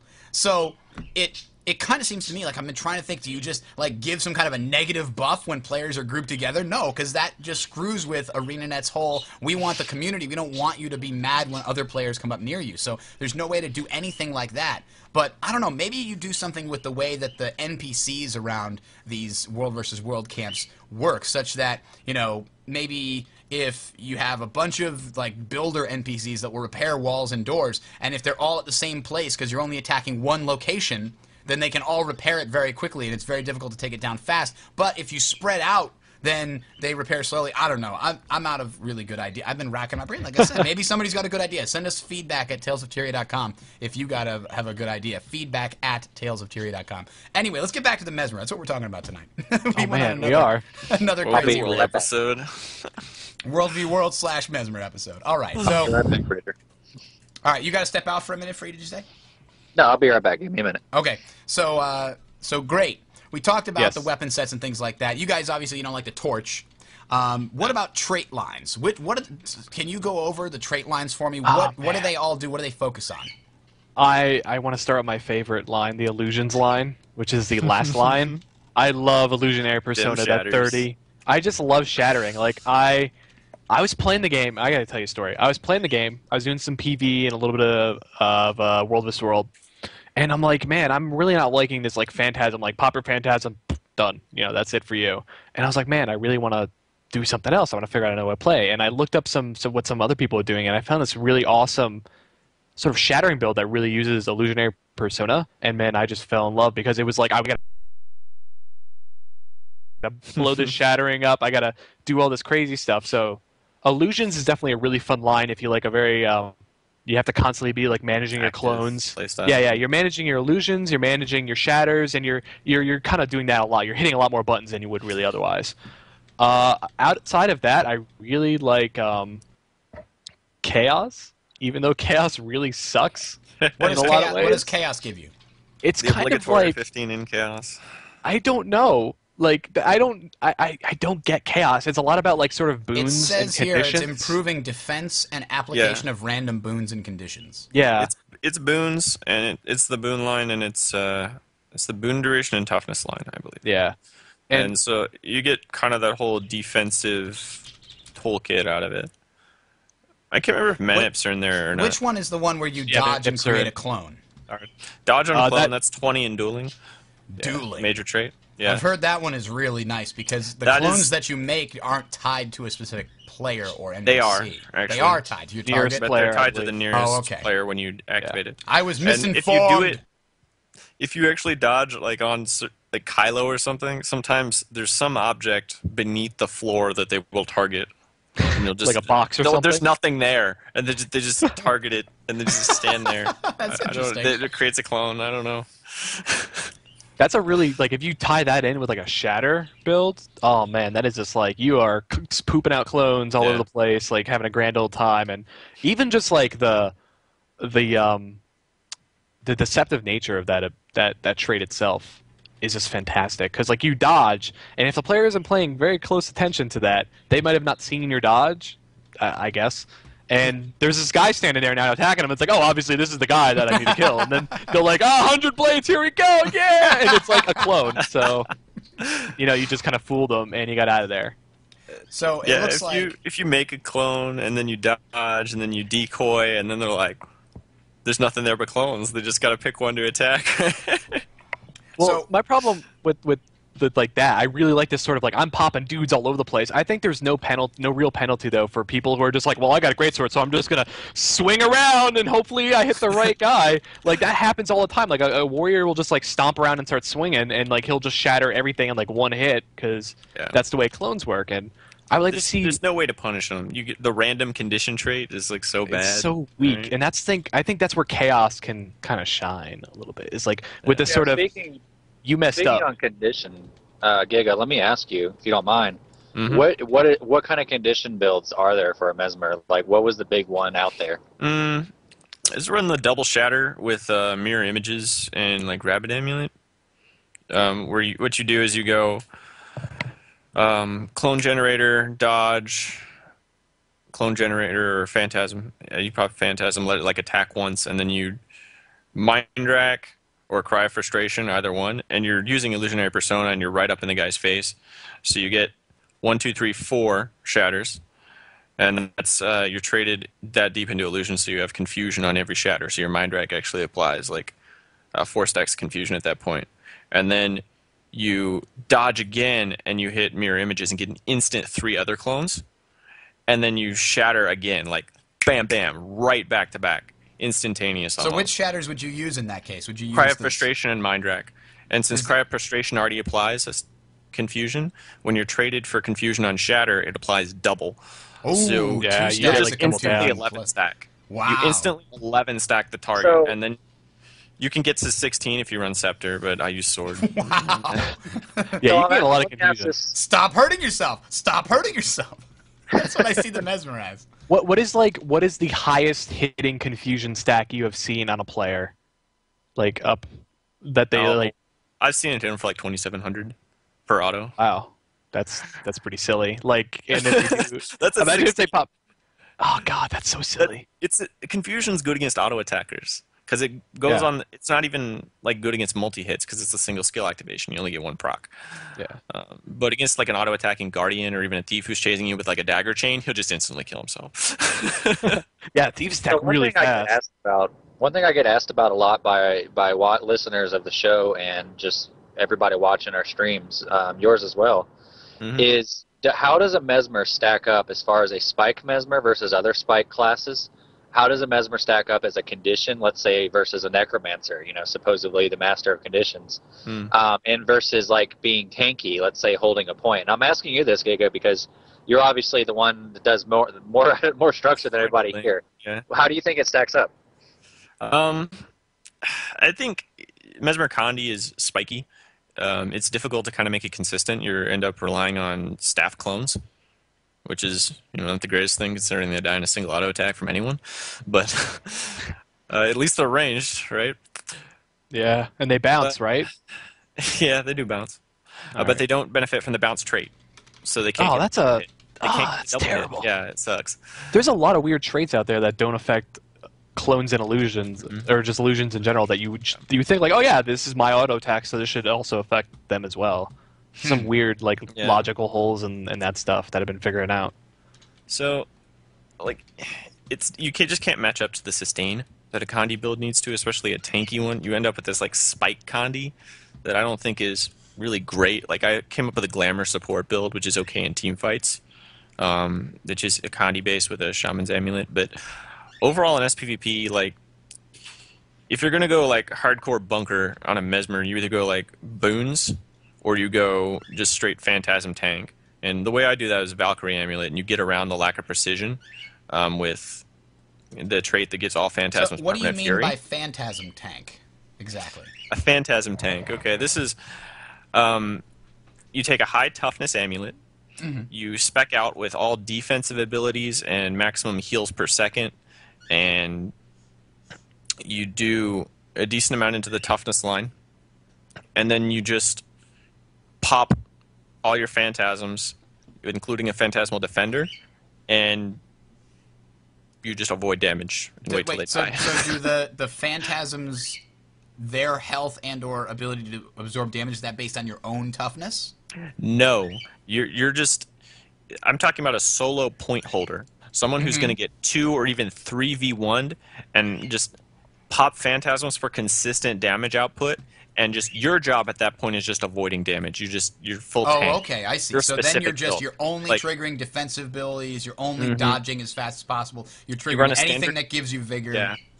You run a standard defensive bar, which is Signet of Illusions, Phantasmal Defender, and Decoy.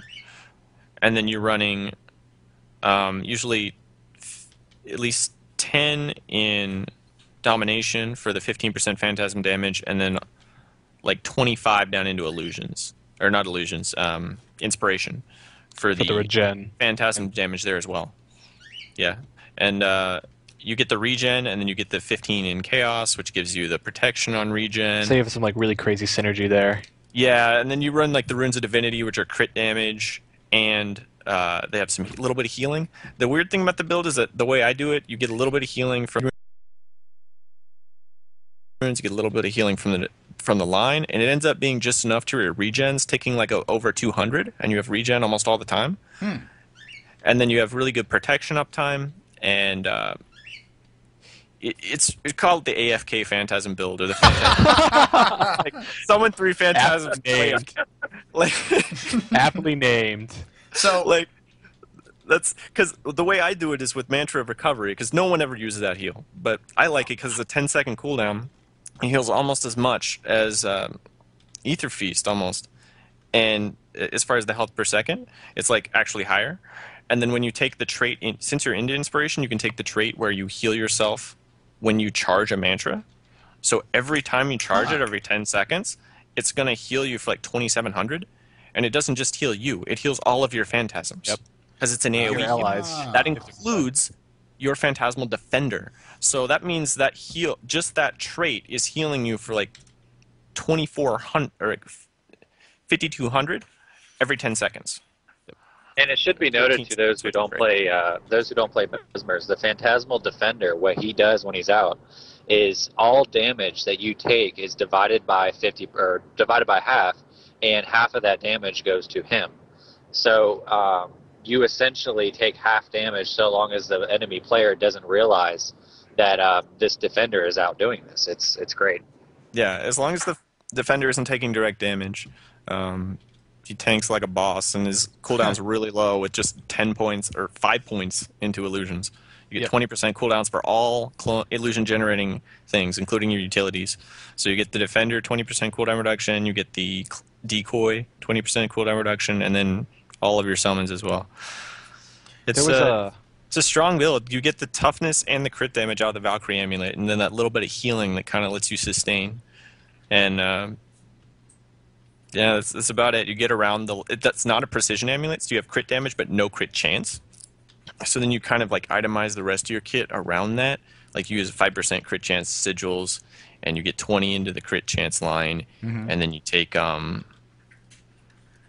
that trait that gives you permanent fury on phantasms, and that's just 20% crit right there. And Permanent fury. Where they're good. Wow. Like, the 20% crit permanent on phantasms is what lets you get around it, because you're not critting. Your shatters aren't critting, but the phantasms are critting all the time. Gotcha. And you without a precision amulet, you can't get away with multi-hit phantasms like the berserker. The output won't be good. Even the duelist, the output is really bad because the multi-hit scales so well with crit chance. But if you run, that's why you run offhand sword and the staff, because those are single hit phantasms that like big hit every once in a while, just every few seconds. Boom. Boom, instead of the boom, boom, boom, boom, boom, right? So those work better with the bell curve of the way crit works, where if you crit, your crits will get normalized to go along with your crit chance. That's how you guys know what I'm talking about. This is starting to sound like math, The math guys. works. Yeah. Oh, man. Great. And this is why Giga is on our structured PvP. I am falling asleep already. Great. Let me wake you up then. Tell me about the worst trait line that the Mesmer has in their kit. Which trait line do you like? I'm never going to take this to 30. Maybe I'll go to 5 or 10 sometimes. Which trait line is that? I know I just said it, but I want to say chaos again. None What? of them are that bad. No, they're not terrible, but like I think Have trait lines that are bad. Well, Yeah, I'm looking at the have, like, 30 point. The unplayable. 30 Like, this point is for this. terrible. Cloaking lasts 1 second Yeah, longer, or like, apply a random boon when you interrupt a foe. Those are terrible. yeah. They're all terrible traits, but not terrible lines, I don't think. Okay, fair enough. Chaos suffers from a terrible trait problem where like its grandmasters are meh, very meh, Yeah. and The last 10 points is terrible. yeah, and then even I don't like a lot of the like on interrupt you gain random boon or on interrupt opponent gains random condition. Like I don't like that stuff, even though it's very chaosy. But I like Mirror of Anguish, though. When disabled by a stun, daze, knockback, knockdown, sink, float, fear, or launch, you mirror the disabled back to the source. So somebody stuns you in order to do a combo? Yeah, that's the only tier 2 that I think is like super good. I think there's a cooldown one that's okay in there, in that slot too. It's just so trolly, isn't it? You're like, Yeah. I know you thought you were stunning me so you could do your 100 blades or whatever, but now you're stunned for the same duration. You just prolonged the fight by the 2 seconds stun. Unless they pop balance stance beforehand, which they should, honestly. I'm gonna stun you. Let me pop my stance. Yeah. Now I'm okay. Because if you're gonna pop frenzy, you want to make sure you actually get the deadly.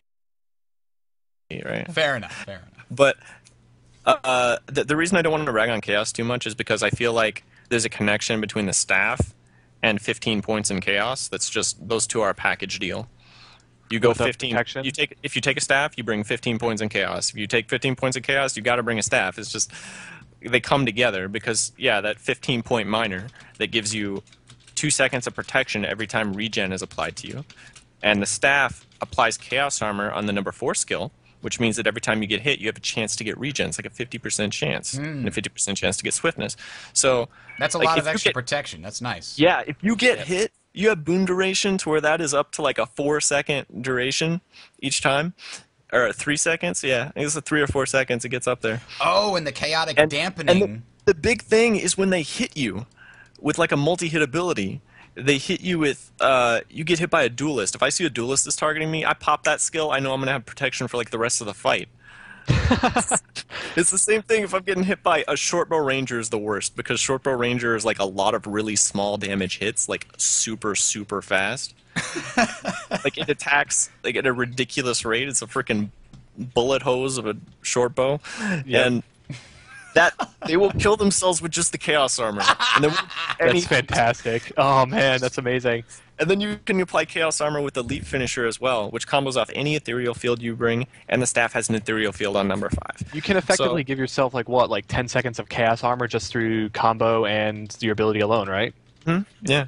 That's crazy. The 20 and if you're bringing null field as well, like there's another one, you can have it up almost all the time. The 20-point trait, plus 50 toughness when wielding a staff or trident, that's meh, but then recharge staff skills by 20%? That one I actually run right now. I'm actually using that one. So that does seem like a 20-point skill if you want to run with a staff. I can definitely see how that goes, but definitely those top two are meh. 5 seconds. I can pretty much kill any player. Guardian, doesn't matter. Fully geared. What do you think? What skills do you think it consists of, and how do I execute them? It's probably Greatsword. It's got to be Greatsword Mind Rack. So minimum 10 Dami, minimum 20 dueling because you need to crit. Other than that, like you could be 30 illusions. You could go down Dami. You kind of have some freedom there. So I just want to explain. I'm guessing you're bringing Signet of Dami because you love that thing. I just want to explain really quick why the stream went down. And here's the reason. This desktop just came up, and then the stream went down. So clearly, it's the crack in the wall for all you Doctor Who fans out there. Anyway, let's finish off our Mesmer discussion here. So, any final thoughts on? We kind of dodged around utility skills a little bit. Are there any must-have utility skills that you put on your bar all the time? Freelancer, what do you always have in World versus World? I switch out. Like I was just talking to Giga about. I know those live in here, but like my spike build involves Mantra of Pain 3 times. I have Signet of Domination for a stun. Basically, when I open up, it's very based on the utilities. I open up as Focused Sword. I pull them towards me to initiate the battle. I cast Illusionary Warden. As they try to run away, I stun them for 2 seconds and let the Warden beat on them. And during the time, I'm blowing through Mantra of Pains and putting some vulnerability on them with my sword attacks. As they get away, usually in range, because they freak out and try to dodge out, I'll let them dodge twice, because every player in World v. World dodges twice. They never have to dodge once. So, something's ingrained in their head, and like, oh no, in order to get away, I must dodge twice. So listen, you wait for those arrow cart AoEs are huge, okay? So you did it. You were like, you just had to make people dodge on the show. You it was like, predicted, you guys better dodge. And they're like, okay. You switch over to Greatsword, and at that time, I make the call. Are they almost dead? Did I get my Blurred Frenzy completely off? How much damage did the Warden do? Mantra of Pain. Most squishies are near dead by that point. I could just auto-attack them down. But then I have a second round of salvo I throw at them, which is the Illusionary Berserker. I use the illusion or the sword, the number 2 skill, throw that at them, and then follow up at that point, because I've only used 2 utilities at this point. I usually have Blink on my bar. I never leave home without Blink. Blink is such an amazing utility skill. I'll blink towards them, and because you cripple them with the Berserker, they're just at your mercy at that point. I've never had a player, or 2 players even, that have survived that salvo. It's very, very lethal. But what I love the most about it, and I tried a lot of different classes looking for a sort of a high burst damage, but with some survivability, is that Mesmers have the blink, they have portal, they have invisibility, and those things in conjunction make it to where if you screw up, because here's the thing with glass cannons, if you screw up, you're dead. But with a Mesmer, if you screw up and it's like, oh wait, 5 players just clipped in around me, then you have skills that can get you out of that. Whereas very few other classes have that. Like Warriors, for example. A Warrior can run glass cannon, but you want to know why everybody laughs at a glass cannon Warrior? Because they can't do anything if they screw up. And that's really what's just so great. Thief. So yeah, Thief's meh, but I mean, must-have utilities, Bridger, answering your question. For me, it's Blink. I switch out Portal a lot. Nothing's better than when you're on top of a wall, you put a portal entrance down, you go down, wreak havoc with your guild, have a good time, and then pop right back up. And, at any time, you can just call it and you port right back up to the wall safely. That's a very powerful asset. And then, obviously, Decoy, which I'll let Giga speak more on that. But Decoy is also a must-have. I always have it on my bar. Yeah. Great. What about you? What's your favorite utilities to have when you're mesmering? When I'm mesmering about, I mean, everything Freelancer just said. Like, it's just the toolkit of the Mesmer is just so diverse, and there's all. I mentioned this before. There's like a thing for every situation, and you kind of want to have those. But I find myself running with the feedback bubble, probably the most common. Even in PvE, I find the feedback bubble is pretty good against some bosses. I know in Ascalonian Catacombs, there's that guy that does that like spin to pull you in, and that actually blocks that. So you can do all kinds of crazy stuff. Yeah, you can do all kinds of crazy stuff with the feedback bubble. I have Blink, so That one's already been mentioned. And I'd like, especially if you're running more of a shatter-based build, the what is it called? The double clones that you can summon is pretty good. Like That's Mirror images? yeah, mirror images, just for like shatter fodder, and it's on a pretty low cooldown if you have everything traded. That's the skill for double shatters. Yep. Yeah, and awesome. just to throw in on mirrored feedback, great, you've got to try this, man. Everybody listening, you've got to try this. You know those thieves that love to like spec high burst and spin the win, as everybody calls it? Oh, man. Oh, no! The one where they Watch throw what happens. daggers in every direction? Oh yeah. And the great put a thing feedback about dome on them? Actually, thing about I don't know if it's feedback- still doing it. I tried doing that to a thief a couple times. It actually reflected all of the projectiles back, and then it hit him, but he has projectile reflection too, so it like funneled out at me. That's pretty good. Which feedback mechanism is stronger, a mesmer or a thief? Whichever one is hit last, I will say that. One thing I noticed about Mirror Bubble, the mirrored feedback, is that it will combo with projectiles to cause confusion. So like you can get a couple stacks of confusion on somebody who's like rapid firing projectiles through it. Mm-hmm. I think that might have been changed. I'm not too sure. It's But a combo field. No, that's correct. Allies firing through it will. not only allies, but enemies, because their projectile counts. When they Veil bounce grate. off it. That's interesting. Like you were saying with the veil grate, placing it in front of a door, it's a really good combo to place that veil down and then use mirrored feedback on the door. It just, you see all the numbers pop up on your screen. You know what I'm talking about. Yeah, it's a blast, and then you see like what I said before. It's comboing with the mirrored feedback, so then you see all the confusion that they just put on themselves from their own attacks, and it's just like, it's so worth it, and it's like a very trollolol way to play. Like a lot of classes, like meteor shower, direct damage. I'm just gonna make your stuff go right back at you, just because I don't need to kill you. I'll let you kill yourselves. Yes, Thank that's you. awesome. So feedback itself is an ethereal field, but anybody shooting at them is adding confusion for 5 seconds. That's an awesome combo. Yeah. That's awesome. I love confusion combo fields. I'm really learning to like fall in love with confusion slowly. I mean, like Giga said, it's for people who are doing a lot of like auto attacks, but I mean, it's good against just Time in warp general. is good too. Keep it Time up. warp is an ethereal field. So you put time warp on everybody, you throw feedback on a target, and everybody projectiles at that target, and it's just tons of confusion. Wow, that is a good combination. If you actually get a warden right on top of a guardian when he's spinning, he will reflect every single shot right back at himself. Oh, you mean when he does the whirl thing with the great sword? Yeah, when they fly off in random directions, if he's right on top of the warden, it'll just all go back. That's awesome. He kills himself. It's hilarious. All right, any final comments then before we head out? Mesmer, I think Defender is one of the most valuable. Portal on Kylo, definitely.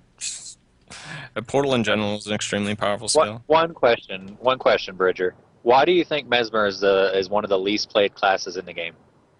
That's a good question. I think it's because it's not a typical archetype. Everybody knows what the warrior is. They're comfortable with warrior, with ranger, with elementalist. You know, they know the typical archetypes of MMOs, and so they're like, oh, I want to play the mage. I want to play this. And you know, all of the classes, with the exception of the engineer, I guess, and the mesmer, are sort of more typical archetypes that you can get into. Oh, the thief is a rogue, etc. But the mesmer is one of those that's very different, and it's more of a tricksy thing. So I think that's part of the reason. Is the other reason is probably like purple butterflies. You get probably people with not enough self-confidence going, purple butterflies, that's for losers. I'm not going to be purple butterflies. Like, but they don't understand how fabulous you look with purple butterflies dancing all around. So fabulous. Fabulous. Off the charts. I like to stroll out to "I'm a Man" from Black Strobe. Yes. That's So great. Got a question for you now. Buff or nerf? On what? Everything? That's my... On Mesmer. You No, two, but what buff or particularly... nerf? What Or good about... the way it is? Just right now, does it need a nerf or a buff? I mean, on like what abilities are we going to be talking about? Because it gets very specific with the Mesmer. Like, oh, just buff it. Oh, no, you don't want to do that because that'd be a bad idea. Oh, just nerf it. No, don't do that because then you'll break. Torch, buff. All right, I'll be a little bit more fair then. Let's In the next upcoming patches, do you see buffs or nerfs incoming? Well, they just got That's nerfed. a good question. I want to say It was a nerfs slap because on that the seems wrist, to be the really. trend. I think that you'll find Mesmer players being extremely creative because the class kind of forces you to play a little bit more creatively than maybe others. I'm not saying it's better, but I'm just saying it's going to get people thinking. And with the recent change to the Phantasm cooldowns, people are going to be looking at that and be like, all right, what can I do now with this like new sort of toolkit? And I want to say there more nerfs are going to come. I have a feeling.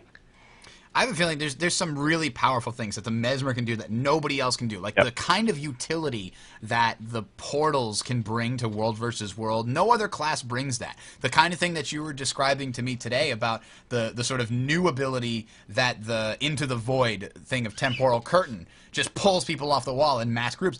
That kind of a thing. Those things are just things that nobody else can really do. Like, okay, yeah, you've got Scorpion Wire can pull one person down. That's not nearly as effective as 5 people or anything like that. So there are some weird tricks that just seem really powerful that you need to have a Mesmer in order to do. Bridger, shh. ArenaNet's likely listening. Mesmer's need a buff. Those are something that we need to keep in the game because they're so Mesmer's awesome, and so all classes should get them. No way. No. I want to say one more thing is like, give the Mesmer a try because it's something really crazy that a lot of people really haven't really played with in a game before, and especially in an MMORPG. And don't feel bad if you get in there and like in 5 minutes you hate it, because it is definitely a class that gets people turned off within like 5 minutes. So don't feel like, oh, I must suck at this game or I hate everything about this game. It's just like, no. This class is very specific in what it needs to do, and you might not like that playstyle, which is totally fine. Yeah, so don't feel bad. That's kind of what happened to me because I really do love the sort of the sound effects and everything, like torment, vengeance, pain, rah! Like that whole thing. It's great. The whole theme is great. The sounds are awesome. The visual effects are great, and the shattering with the butterflies is all really cool looking. I just couldn't get over the weird stuff you had to do between fights, like every time you start a fight, oh, here we go again. Let me get another Phantasm, and it's like a 1 second cool. At the very beginning of every fight, call up a Phantasm. Next fight, call up another Phantasm. He just goes away all the time. It feels like I have to do this every time. It feels a little bit repetitive. Now, I know that every time when I'm playing with that Elementalist, I'm really just going into every fight shooting fireballs. I know that's the same, but for whatever reason, it feels different on the Mesmer. It feels more like work, and I don't know exactly why. It's just a weird feeling that I have. So I really love the look of it, but and maybe I just need to play more. I mean, like I said, I only played till level 11, so I can't really comment too much on the higher level stuff, especially since there's so many traits that you can use to improve the cast time or reduce the cooldowns or whatever that make those things more easily effectable. The other thing that bugged the hell out of me was when I'm so used to having permanent swiftness. I didn't find out about the focus until like level 10, and I was like, oh, there's my swiftness. I'm running around in PvE just jogging at normal speed going, this must be what it feels like to be mortal. Oh, man, this is terrible. Give me back my staff on my Elementalist. I'll tell you what, the it only must be nice to play source an in the entire Elementalist kit. and just... That one skill. Must be nice to just play an Elementalist and look at things and they die, huh, Bridger? Yes, it is, actually. Oh, I'm Actually, sorry. You're the standing game on now. top of a volcano! Everything. Keep rubbing it in, buddy. Keep rubbing it in. You have to play the game now if you play Mesmer. Right now, I need to get new stuff You for turn my your difficulty Elementalist, up. though.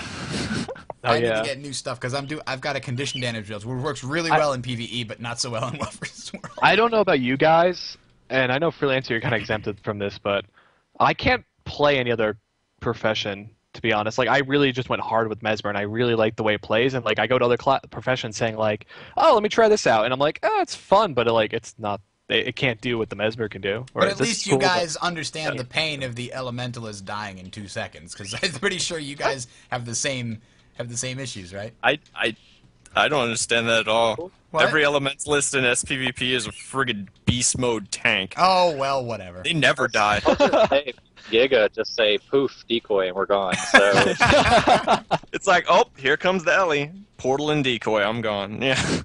Like, that's Kylo. Because that fight never resolves. Ever. Like in the Phantasm build, if you're like Phantasm centric, maybe you can get him. Like, but it's luck So when based. you have two, it's impossible to lock him down with CC with Mist Form, passive Armor of Earth, and then active Armor of Earth. You can't ever interrupt his heal. You can't ever keep him CC'd long enough to kill him. Like, and his HPS and his condition removal is just way too high. Shh, our internet is listening. Good. I hate that build. That fight never resolves. You could fight those things forever. Like they never have enough damage to kill me. I'll never be able to kill their tank. Like, well, that's why you should play a glass cannon like me. I'm playing a very high output build, but you just can't CC them. You can't keep them from healing for long enough to finish them off, and they're running super high toughness and protection, like permanent protection. Yeah, I don't understand why I'd want to run like a really crazy, like I'm gonna blow you up, but I'm gonna die in like 2 seconds build. When you can just be like, I'm just not gonna die, and you can't do anything about it because it's gonna make you mad, and like I win at the end of the day because you're mad. Like I love tilting. I think that's why I like the Mesmers. I like tilting people sometimes more than I like actually killing them. Saying like, oh, you're just mad now, and my friends are here to kill you, so whatever. Aha. My feeling about the Mesmer has always been, ever since like beta weekend about 1, I just died finally. Like, Finally. I feel like I have the tools that I could have won that. Like, when I was just first getting into the game, I still won a lot of my 1v1s. I was just saying, but every once in a while you die, and I always felt like I have the tools to do what I need to do. Like, there's enough utility here that I feel like I could never lose if I played 100% perfectly. Yeah, I'm with Giga on that. The skill ceiling, so much. like I'd always said before in beta and before the whole thing came out, the skill ceiling on Mesmer, I feel still, even now, is much, much higher than most other classes. Then I'd say it's right up there, not the highest, but it's up there in the same tier as, let's say, thieves. They require a lot of research into how the skills work and coordinate with one another. And then on the very opposite spectrum, you have elementals, and that's all. No, I think Guardians. I don't know if you Guardian players. I mean, I'm just an SPVPer, playing a super tanky build, standing on a point. But when I play Guardian, I don't try. But I don't. And I just never die. So. Let me ask this final question. If the Mesmer had a theme song, what would it be? Whatever the theme song is for the movie Mesmer with Alan with his face in it. There's got to be a theme song for that movie, and I'm going to find it now. I'm pretty sure that's the theme song. Oh man, that's got to be it. But yeah, we got to find out if that Alan Rickman movie has a theme song and see. Oh, there's a trailer. Oh wait a minute, there's a trailer. Wow. I think on that note, we need to pop our own theme song and head on out of here before we run over the 2-hour mark and it becomes an editing nightmare for me. Already my voice is going again. Thanks everybody for tuning in. Sorry for the delay, and we'll see you guys next week. Remember, next week on Monday, we're going to have the show because I'm working all next weekend, so we're not going to be able to do it on Sunday, unfortunately. So Monday is next week's show. It's entitled Spoilers. So if you want to listen to the show, but you also don't want spoilers, you better finish the game and kill meet Zaitan for tea and crumpets. Is that going to be the episode where we just basically curse out Traherne the entire time? Absolutely it is. That's going to be, I have that already written down. That's like 2/3 of the show right there. Yes. Best. I want to throw a little tidbit in as well, Bridger, that if you guys are out there playing Guild Wars 2 tonight, make a mental note to wear pink. Gwen, if you guys aren't familiar with Guild Wars 1 and basically the breast cancer awareness initiative started by Gwen, it's an amazing, amazing thing that they do that they are now currently trying to get everybody else involved in. And even if you're not part of the official organization, like different servers are with setting up videos and stuff, you can help out just by showing support. Wear pink dyes anywhere you can. Go out in World v World, with your guild in pink. Just do what you can to show support. It would mean a lot to, I know everybody here at Tales of Tyria And especially to those that are actually looking in on it, it shows a lot from the community. That's all. Absolutely. And plus, if everybody in World vs. World is wearing pink, it's going to be really fun to try and tell who's the opponent and who's your team. It's going to be great. Well, the opponent still shows up as whatever color they are, but well. it makes for some great epic footage when you're charging with a pink army. So That's true. Can't get enough of that. All right. Thanks, Freelancer, for I calling really gotta in. watch this movie. Let's all get together and watch it together. The Alan Rickman Mesmer movie to find out what it's about. All right. If you've got any feedback on the Alan Rickman movie, go ahead and send it to us.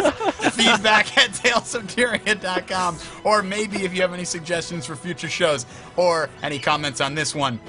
I'm Bridger signing off. Have a good night, everybody. Cheerio.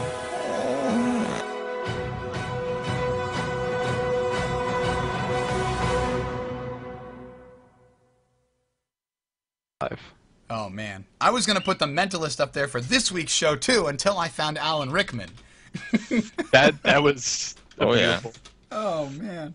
I can't believe that image. That just made my entire night. Snake I'm gonna the be- Mesmer. You know how they have celebrities that play MMOs? It would be hilarious if Alan Rickman would Oh, God. tweet and be like, I love the Mesmer class. They just paid him. Like the freaking commercial. WoW. Oh, they commercials totally you're could do thinking? that.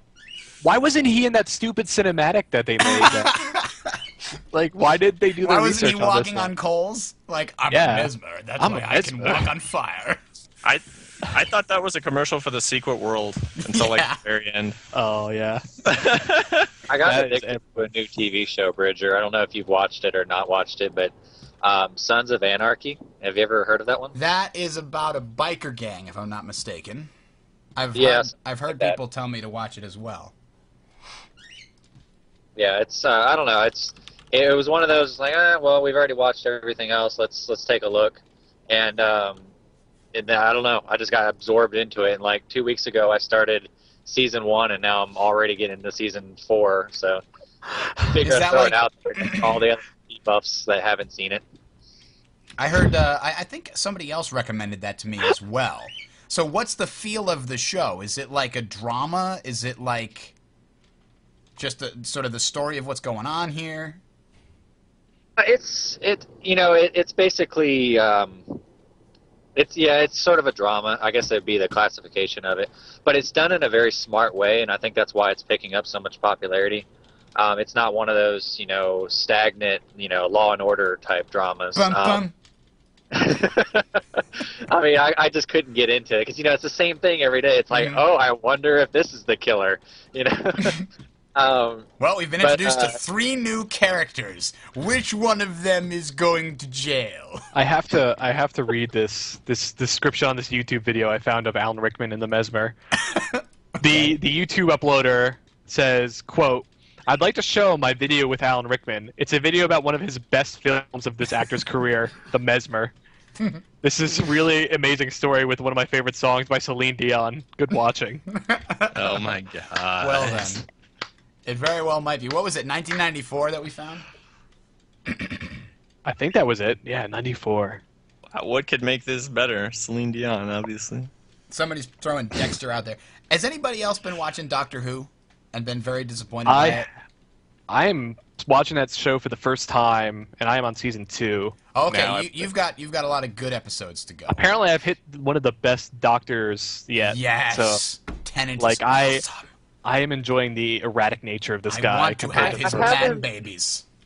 I haven't been able to get into Doctor Who. I know everybody's raving and stuff, and I'm not judging it as a bad show, but like, I watched one episode and I couldn't get into the humor of it. I guess I don't know. It's something that grows on you. I was not super impressed the first episode. Which episode did you watch? The very first one of the new series, the 2005 series? Yeah.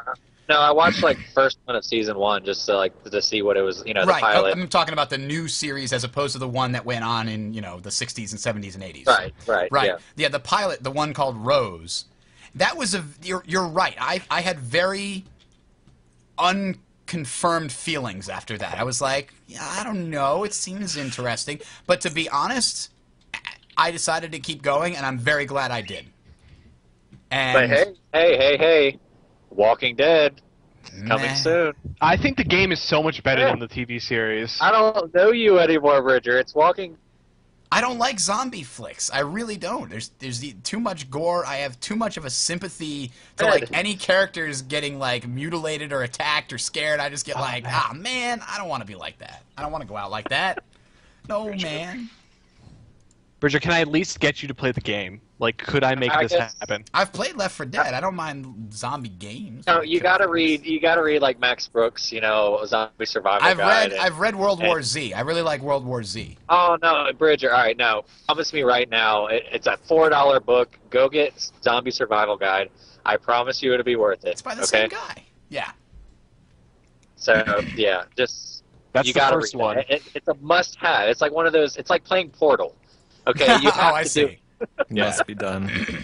No, and I'm gonna go out on a limb here and say that the Walking Dead series game, totally tangent off what you're saying, is probably one of those like Portal games that everyone is playing right now, and it's like it has so much success because it is a extremely well done game. It's not a hardcore like FPS. It is a point and click adventure in a zombie apocalypse, See, and that game gets you to make decisions in such a way that no other game has really captured. Like, they get you to make hardcore, intense, meaningful decisions in a limited time frame window. Like, you mean they limit unlike your personal story? you. Yes, like where they give you like. Okay. Sounds like somebody hasn't ever played Amnesia. I That played sounds pretty Amnesia. cool. It's not meant to scare you. This game is meant to just like make you say, "That's fucked up. Why is this happening?" Like, it's like damage. The world control is a effect. horrible place. Is that what you're Yeah. saying? I don't Yeah, like games like that. I don't like books like that. Like, I read The Hunger Games and I was like, oh, okay, I kind of want to find out what happens next. It has such a terrible ending. Not like terrible as in it was badly written, but just so depressing. I was like, that book wore me out for like the next week. I was just going around in a daze, going through my daily thing. Like, why do I care about living? That's kind of depressing. Incoming hate mail to Bridger. Ragging on So, the Hunger Games. I will not lie, but I've not read the books, but I've seen Battle Royale I'm 1 and with you, 2, brother. There you go. and I think Battle Royale is a fucking fantastic movie. Like, I haven't actually that seen film. Battle Royale. I've heard a lot of recommendations for it.